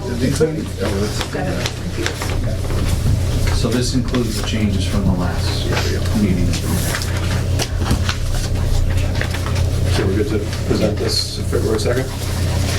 So we'll need to just vote on placing the articles on the warrant. That technically happens, I think, after the budget hearing, doesn't it? Well, you have to put the articles on the hearing. The warrant for discussion. This was just a draft, so you don't have to vote to recommend them. That happens But you have after to that. vote to bring these to the hearing tonight. So, do we need to vote in the proposed budget in the same way then? Well, to place the number on. Oh, the I'm sorry, yeah, thanks. What is the total number? $2,568,116. So I've entertained a motion to place for the operating budget $2,568,116. Article 1. So moved. Second. Any more discussion on that one? All those in favor? And since the warrant articles are next on the agenda, we'll just move right down. Entertain a motion to place $10,000 in Article 2 for the capital reserve fund for school buses. So moved. Second. All those in favor? It's down $5,000. That's down $5,000. That's a penny. That the school bus article is down $5,000. It's normally $15,000 appropriate that. We're asking for $10,000 this year. Article 3, to see the school district will vote to raise and appropriate the sum of $3,000 to be added to the Whitney Maintenance Trust Fund. Entertain a motion for that. And just to clarify on that one, that will be not coming from appropriated money through taxes. It's money from the Whitney Trust Fund that funds that. So that's why it's placed on that article. Did we vote on that? No. All those in favor? Article 4, to see the district will vote to approve the 3-year tuition contract with Bartlett School District for the Jackson 7th and 8th grade. And that's just the contract. The contract determines that's not, we don't place a number, that fits in our operating budget, correct? Correct. So the money for that's in the operating budget. The article is to approve the contract that the school board is recommending. So you're just voting on putting this article on the warrant. Oh. Second. All those in favor? And Article 5 by law needs to be there, and will be there, so that's what we're voting on. So we don't, Can I ask just you for a question? clarification. I don't know if I just missed it as you ran through that list, but one of the items under business affairs, if that's still where you are, is around the set tuition rate for employees. That's coming up That's next. coming next. Oh, okay. We have it, but you may want to mention, just for the minutes and for public, is that we don't have anything, we're not asking for any money to go into the special education or the capital. So just so you know, we usually know the numbers, but we're not asking, taking into account that where we are with our funds, as well as where we are with our budget, we took a hard look at what we were gonna ask for to make sure we're in line with what we need, but not asking for more than we need to maintain. We didn't ask for anything for the special education fund. We did not ask for anything for the capital reserve fund for the building. So those things are not on this budget. We usually have 7 or 8 articles. We're Tuition down. trust fund, you did. We didn't ask for that, thank you. So there's several on here that we decided not to ask for. We didn't need it, we don't want it, and we do keep our operating budget, where, as you said, we're, right on target this year. So we really manage our budget well, our year budget well. I just want to clarify a little bit there. The don't need it, don't want it part. Well, just to be fair, Pam cautioned against the special education fund. By not asking for more money, we are risking deficit expenditures. And the way I look at it this year, because our budget was up so much, we were looking for areas that we could cut. And there is some risk in not putting more money into something like the special education fund or putting money into the maintenance trust fund. Something catastrophic happens to the building, or we get an unexpected tuition hike costs. We get 2 families moving in with 8 kids each, they're all in high school and middle school. Things can happen. If those things happen, in my mind, then we ask for deficit spending article. That's what it's there for. But we're not anticipating that to happen. We do have money to cover those things, but that's why we're not asking for more. They are needed, they are wanted. Pam did caution that special ed costs have gone up by not, we had a cap on that when we set it. When we established that fund, we said we were going to cap it at $100,000. I think it's actually at $110,000 now. That was 7 or 8 years ago, I think, and special ed costs have gone up. We may encumber costs that exceed what we have, but so it is wanted, it is needed, but we're trying to be fiscally conservative as possible. That's why we're taking the risk with that this year. That's what I wanted to say. And that's the long and the short of that. The tuition rate for employees for 2017-2018, were we looking to amend that for any reason? No, just to update it. Right. Every year. On an annual basis, so there really is no change in the language. So it's 25% of what we ask of the, what we set for tuition rate for the general public, which at this point in time brings it about $2,500 for each additional student over the first student. So the first student is at no cost to the employees, and each additional student's at 25% of our tuition rate, which is $10,000, which makes it $2,500. Is everyone good with that? So I'll entertain a motion for that. I would like to just present the point, if I can, that I think our teachers and our employees of our school do an incredible job, and we are looking to continue their investment in our school and in our community, and we're also looking to continue to grow our school. And I think if there are either now or later opportunities to decrease that cost, that's really something I'm in favor of. For the teachers or the tuition, or both? I'd like to decrease the cost of the tuition for the employees of the school. And thanks for that comment. I would say personally, I like that idea as well. There are factors we weigh into that, though, and it's fairness to the taxpayer, because it isn't something that we actually recoup really revenue to offset costs for necessarily. But in establishing fairness in an employee policy, those are factors that we weigh in. But I would like to have the conversation again to do that. We set this evening. We actually can change this policy at any point that the board wishes to do so. So I would like to have a discussion about it at some point anyway, probably through committee. So we probably move it to our personnel committee, take a look at and have a discussion. So thanks, Jenny. All those in favor? Administrator reports.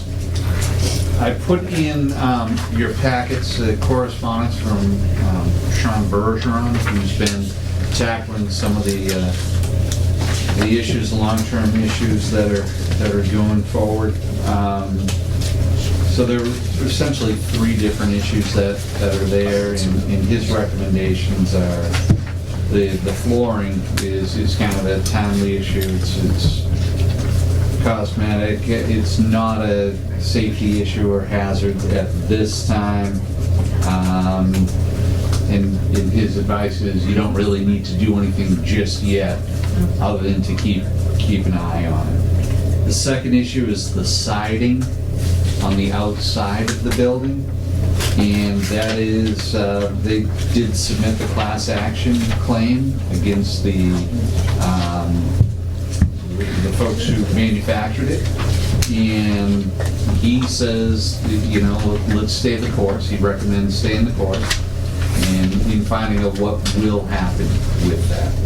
So, and the last piece was the stage end wall. And really, he's going to continue to inspect it. There's not a structural issue at this time. Keeping an eye on it, and they're going to continue to inspect that. So there's two pieces that are ongoing inspection and one that is in litigation, I guess, in the class action with the siding. So really those are the pieces right now that are ongoing with the facility. So his conclusion for the first part was that we're still owed properly installed floors. Are we doing anything about that? Well, it's one of those things, and we've talked a little bit about this. There's that cost opportunity that they have to say, do you want to spend $5,000 in legal fees chasing down a potentially $2,000 flooring issue? Is that what it is? It's about 2,000? Well, I'm not sure. Oh, wait, I'm just okay. throwing numbers out right now. But they have expended, you folks have expended some money in legal fees chasing down some of these pieces. And it's getting to the point where it doesn't make sense to go down that road of trying to recoup the costs rather than keep an eye on it and potentially have it as a ongoing maintenance cost.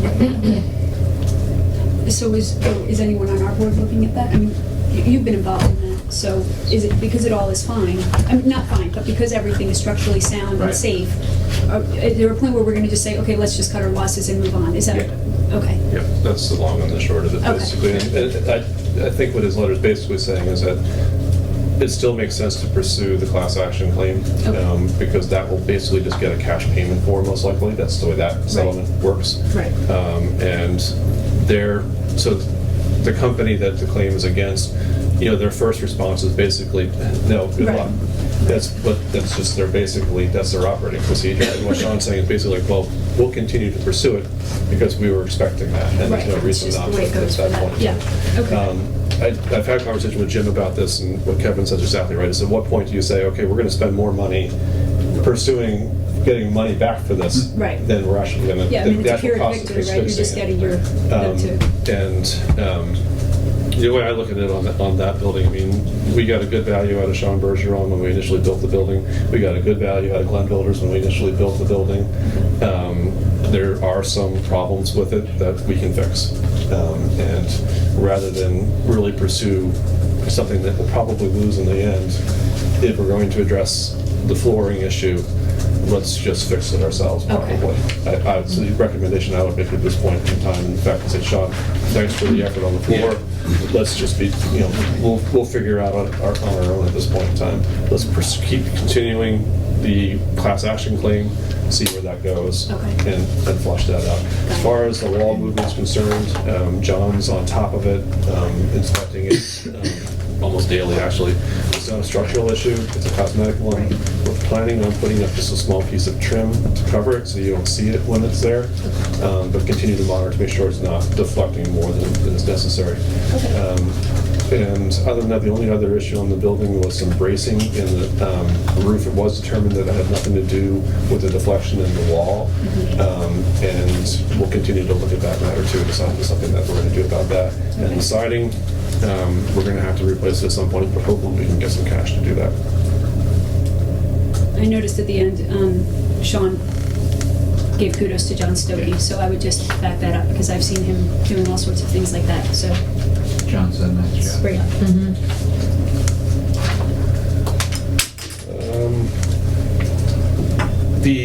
We already discussed the teacher stipend options.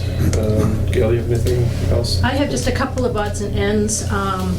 We have recently had a national school lunch program audit, and as a result of that, it was determined that we weren't sure. There were several small corrections that we needed to make here at the Jackson School, which Lisa and I have worked out with Bartlett and Becky, and the SAU have given us some guidance on that, so that's all good. But we did have to raise our adult lunch price beyond what you folks had established in order to meet the letter of the law. So our adult lunch price is now $3.75.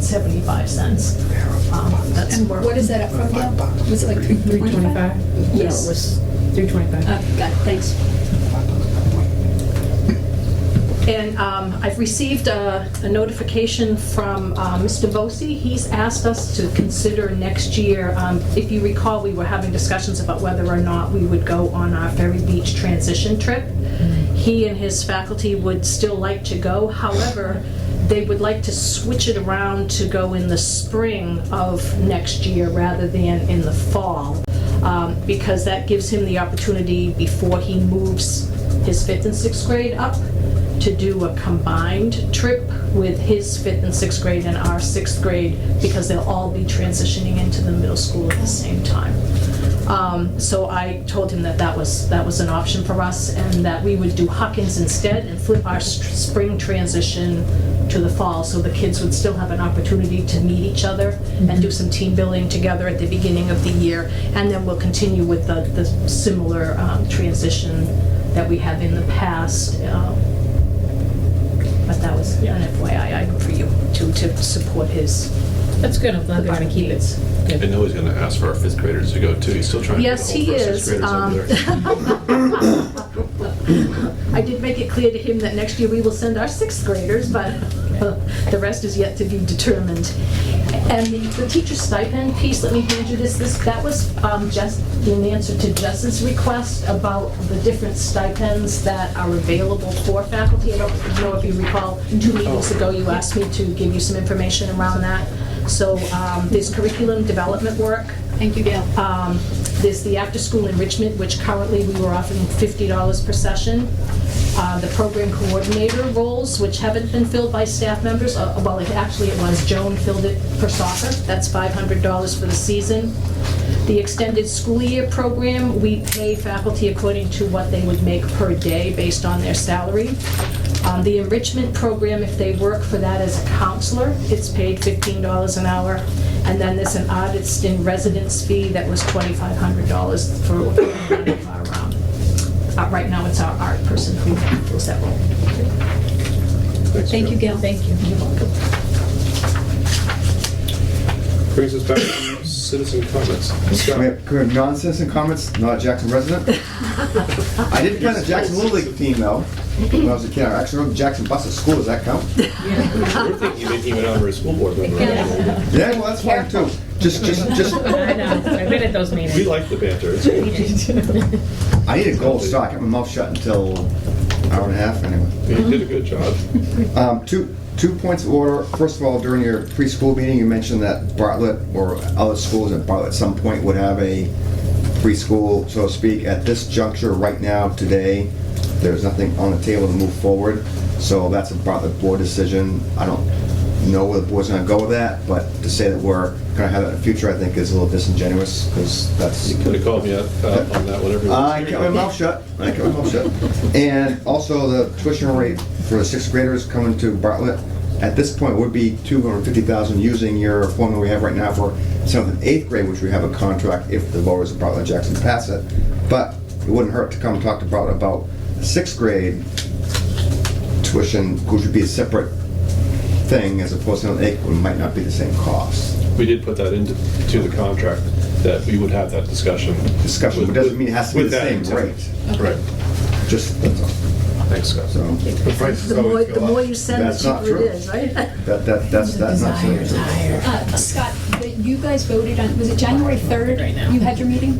Or no, was it this month you just had a meeting? We're 2 weeks before you, yes. Okay, so what was it? Did Nancy put forth, what was it that you, 'cause I saw the news article about it, but I didn't. Well, we had a banter, as we usually do with Pam and I, about preschool, but nothing came forward. Oh, she offered an article for discussion purposes. But it never I came see. Oh, but never. Okay. Thanks for trying. I'll do that. Just want to clarify that. Got it, okay.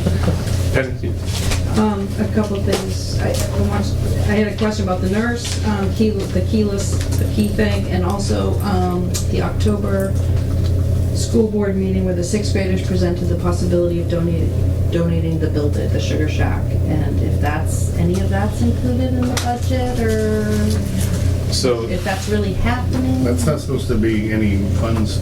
So the Sugar Shack there isn't funds from the school budget taxpayers for that. If the school needs to spend money on that, then it would come through as revenue and then an expenditure. It isn't anything the school necessarily has to spend for it. So, but no, there isn't money being appropriated for it. It's in this current year, which has already been passed, so technically we couldn't even appropriate it before if we wanted to. So no, there isn't additional costs to the building that's being proposed, the structure that's being proposed for.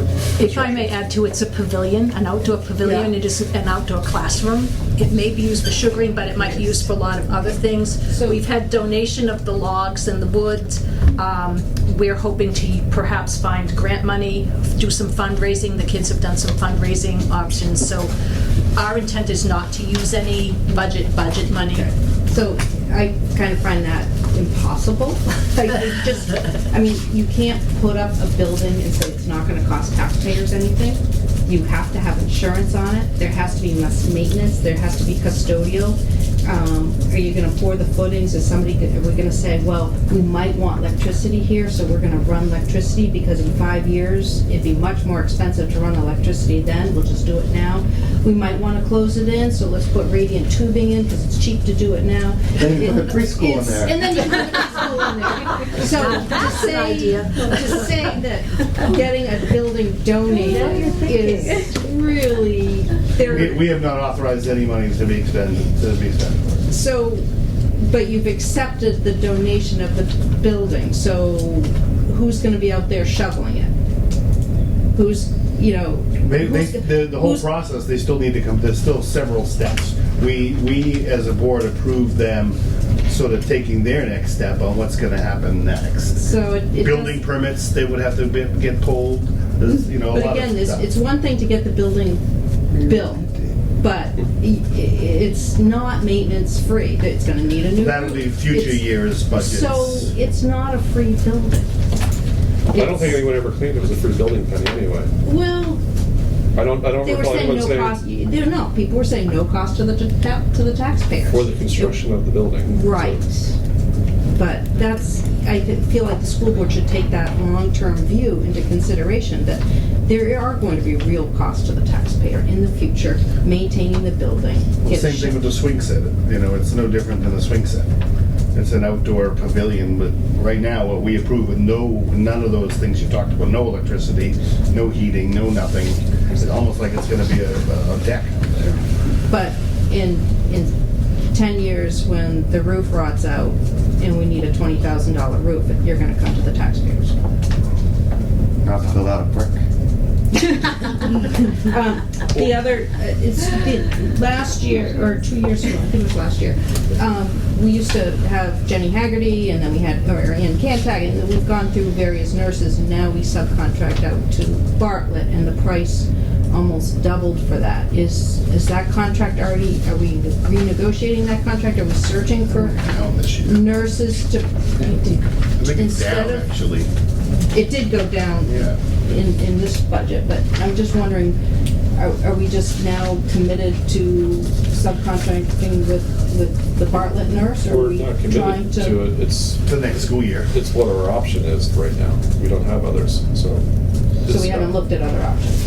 Well, No, we did last year. I advertised and looked for.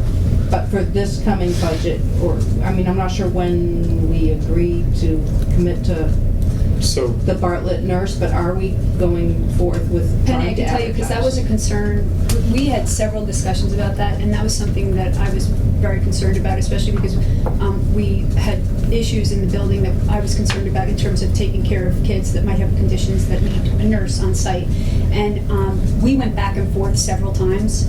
So looking at other options, putting ads in the paper, I think Gail's done several times in my short tenure on the board. Yes. And I think what you're seeing is not that we're not paying attention to it, it's that we haven't found another option for doing that. for providing that care at the level that we need it. Do you want to join? And this is no offense to Jenny Haggerty or anybody who's been in that position. Oh, no. But with our current structure, we actually have better coverage.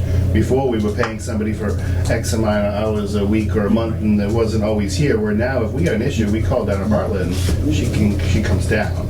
Can I piggyback on that? Because the Bartlett School got a bunch of flack for actually putting a nurse up here for, was it 20 hours, 10 hours?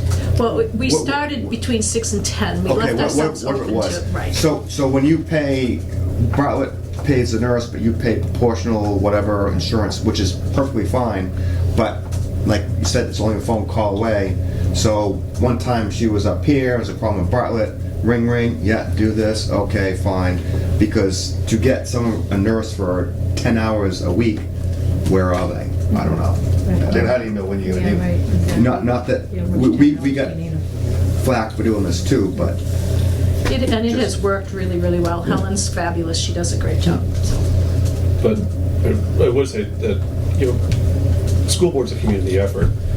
It is nice to hear comments like this to keep us on our toes, because it's these kind of positions, it's 5 or 6 years from now, if nobody's asking, we don't know if it's being done.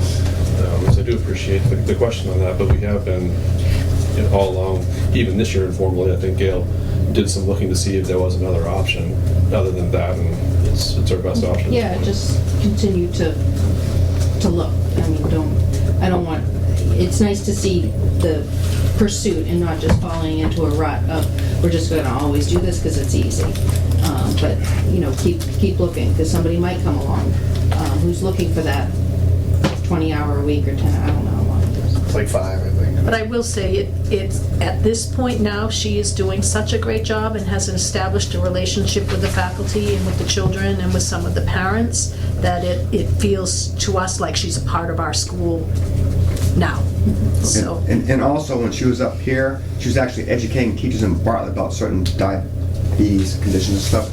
So now all of a sudden, the teachers are involved to tend to some of these kids, which is more inclusive than just having, even though she's a phone call away, or she was in the school one day and there was a problem upstairs, and the teacher went upstairs and took care of it because she happened to be downstairs. There's no need to call her, because it's education all the way around, I think, which is, I'm not trying to.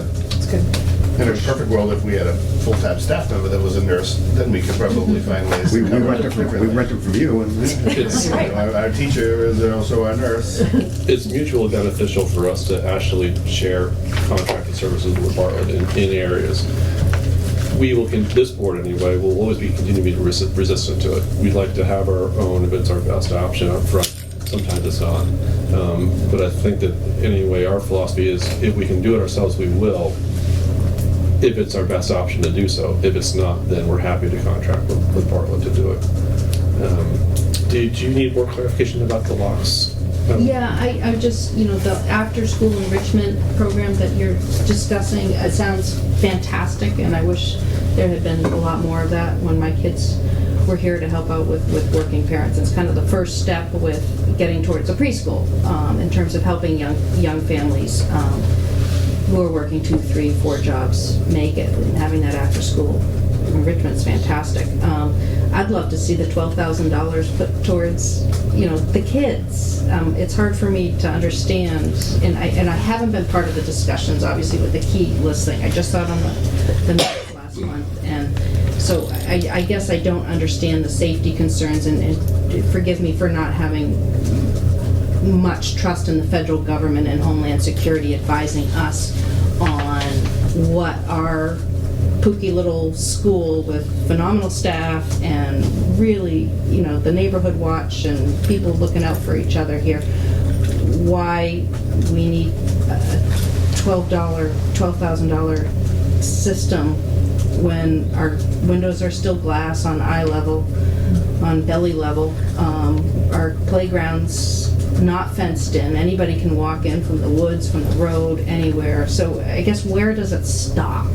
Where does this what I feel is an overreaction?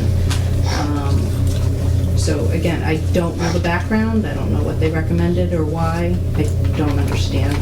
Well, it sounds like you do have an understanding of some of that security aspects of it. But I think that from a security standpoint, to argue that it's not safer doesn't hold a lot of water. No. To argue that it's not necessary is a different point, that it's well taken, and we did consider that when we were talking about doing this. Is it something that we actually need? And I don't think any of us think that we actually need it, that it has to be done to keep our kids safe. The safety is an added benefit. It's not necessarily the need. The need we saw mostly from the standpoint of logistics in entering and leaving the building. And that has a lot to do with the safety of it. It's not necessarily the bad person coming in. It's that we leave our doors unlocked all the time, often, because it's not a practical system for the staff to use. And this is a practical system for the staff to use, and it also makes it easier for the community to access our community building. And that's the number one reason why we're doing it, is to make the access to the community center more accessible to the community, where we can hand out a key and say, this will get you in Friday afternoons from 3:30 until 5 o'clock. And that's the real reason why we're supporting it more than anything. It's that someday it's the lock system this building's going to have, just because. I mean, whether that's this year, 5 years, or 10 years from now, it's something that we'll do. Those costs are only going to go up, and they're going to continue to go up. Well, it saves us too. And then the technology's just in 2 years and you'll have to get a new, I still don't understand. Can I help you out? Sure. It's not a key, it's a card. It's like a Visa card. You swipe in, swipe out. Intervale Lock has very similar system to what Siemens has, so it's accountability. Teacher A comes in out on the computer. So-and-so is here. Teacher loses a card. Delete that card, give another card. Community member goes once. Ski coach needs to get in there. Ski coach card. He went in this time, came out this time. It's all about accountability, and that's. I guess I understand that in a larger school. I don't understand. I mean, if there haven't been problems, again, when are we going to put the fence around the playground? I will say part of it is, just to go back to what Jerry said, part of this came out of the Whitney Center committee, because one of the things that we were having difficulty with, as I sit on that committee, is the logistics of keeping that facility open to more community members. They actually are finding that they cannot be as available to the community as they would like because of that specific issue, because you have to have a physical key to get in and out, and so you literally have to have a key holder. And it sounds like, oh, well, it's a minor inconvenience, but it's actually been quite a problem for them.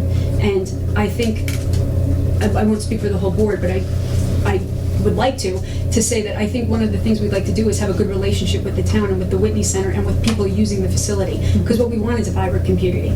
And so that, well, it hurts that to hear $12,000 for what seems like not a big thing, it actually may have a tremendous impact, and that's what we're hoping for. I guess I'd rather see that impact on after-school enrichment programs and going directly to the kids.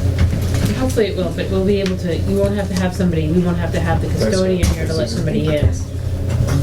You know, and so it saves us, hopefully. Thank you. I'm gonna go home and plow snow, so we have no delay tomorrow. Thank you. Thanks, Lisa. I'll call you at 4. That's okay, I'll be out. And I wouldn't make the argument for we're spending $12,500 here and we can't spend it on enrichment. I'm open to the idea of spending more money on enrichment or on something as like curriculum resources in general. I'm open to appropriating more money for that. But to me, I wouldn't look at it from the standpoint of, we can only afford to do this, so we can't do that.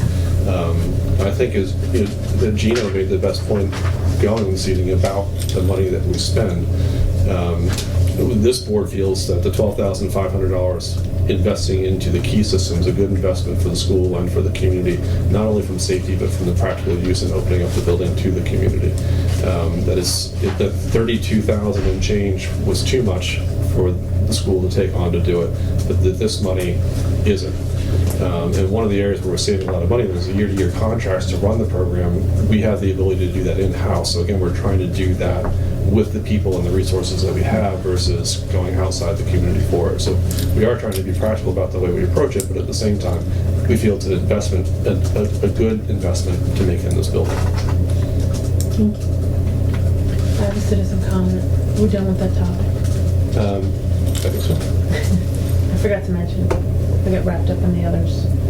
I don't know if I need to go sit on the other side, but as a parent, I'm approaching the school board, asking for funds to help offset costs for extracurricular enrichment for my student who goes here, because they need it, and it's not being facilitated through the school, so maybe from the special education fund or whatnot, but it was requested or required that I have a student here that needs enrichment, and it's not being done here, so I've sourced out other areas, and I would like to approach the school to see if they could help facilitate with the cost of those. You can help me wordsmith that. Well, I think what you're talking about is an online This one is an online course, program yes. that This one is, yes. that would cover a part of the curriculum that the school doesn't offer. Enrichment that the school's not offering right now. And I guess what the process I'd like to see maybe to tackle that would be maybe to send it to the curriculum committee to look at, to see if it's something that the school feels as though it's something that the school fits in with the curriculum of the school and what we'd like to offer, and if it's something we'd like to pursue more. Kevin, you're looking. I don't know. No, I just want to be careful that when Slippery we start slope. talking about individual students, regardless of whose kids they are, it may be more appropriate in a non-public session than, because regardless of what the issue is, when you start dealing with specific students, you want to be real careful about having any of those conversations. My recommendation would be to make a proposal that goes to Gail as a parent, and then we can handle it that way. And then if it needs to be discussed at the board level, then we schedule for a non-public session. And then all decisions would be made in public session. But I'm just a little bit leery about discussing individual students in a public setting. Thank you. Okay. Just a question of, is it time sensitive without having any real discussion? Because if there is, how do you go about the timing? Jen has discussed this need with me, and I think. Yeah, we should probably should go into non-public session. Thanks, Kevin. Thank you. Move on to other board member issues tonight. Committee reports, committees reporting, so that's Jess on the preschool. Good with that. Just a question, just as far as what the next steps are with regards to that. I need to get back to the church to say, to let them know where we're going. My understanding is you want to move forward in talking with them, or do you want to go back to the drawing board? And if so, do you want someone else to do it? I'll take whatever direction. I'm happy to step aside, whatever you need. I'd like to flush it out with the church first. I mean, we're almost there. We're at the doorstep, but I'd like to. I think, yeah, why don't we let the annual meeting for the church happen tomorrow? Okay. Why don't you contact Peter or Emily about that to see, what they came up with there. And then I think we start again from where we're at as a board and decide where we want to go with it. I envision us either continuing with the same committee, asking that committee maybe to look at it more, or the board decides maybe a new committee needs to take a look at the same information and we go from there. We've got some time now again to kind of, I think, piece that together from a process standpoint. So. All right. I just wanted to know what to tell Gail. I think we're all still interested in the church being the facility at this point in time, because it's our best option from a cost standpoint. And so I think we need to wait to hear what they have to say about that tomorrow, and then we'll go from there. So for our next meeting, we'll bring it up and go from there. Or maybe at our next meeting, maybe at our April meeting at this point, because the next meeting is February 2nd, which are we planning to meet at all? Often sometimes we'll have a regular school board meeting a half hour before. I think we should, because there's some things we didn't write at this meeting that I know we tabled because of time sensitivity, but we should. So the budget hearing, February 2nd. Usually at 7, right? Time on that? 6? I heard Seven? Seven was the big meeting, the Yes, March the annual meeting was meeting. 7. So why don't we set the 5:30 and 6:30. 6 PM for the Whitney Center for the budget hearing? Does that make sense? Yeah. And 5:30 for a regular school board meeting here? Or should, no, let's just meet there, that way we won't have to move. Great. So 5:30 for the regular school. Unless you think we're gonna go into non-public in that meeting, and then if there are people there, and we have to ask them on leave, it'd be easier if we were here. You can move it on You can public move, then. can we move at the end? Yeah. You can move over to here for non-public. Instead of asking everybody to move, if there were people there. I don't. It's only our, Yeah.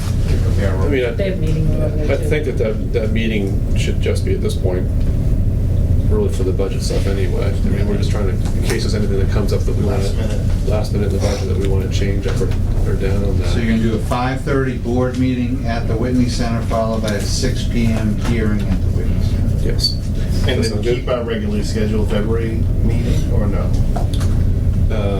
Yeah. That would be We don't vacation have that week. scheduled. That'd be vacation week. That would Oh. be vacation week, I think, right? Really? Oh. Yeah? Yeah. Yeah, that's the third Monday is President's Day. Do you want to move it up or down? I don't think we need to. We have to have a meeting for some other reason. We can always Schedule another schedule it. one. And, you know, if there's a specific reason for it.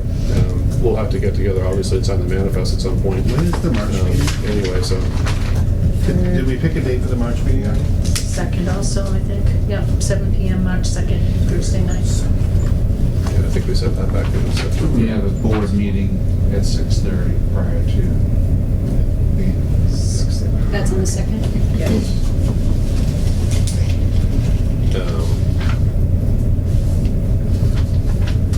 So there's that. Do we want to go into non-public? Yes. So entertain a motion to go into non-public to protect, For student.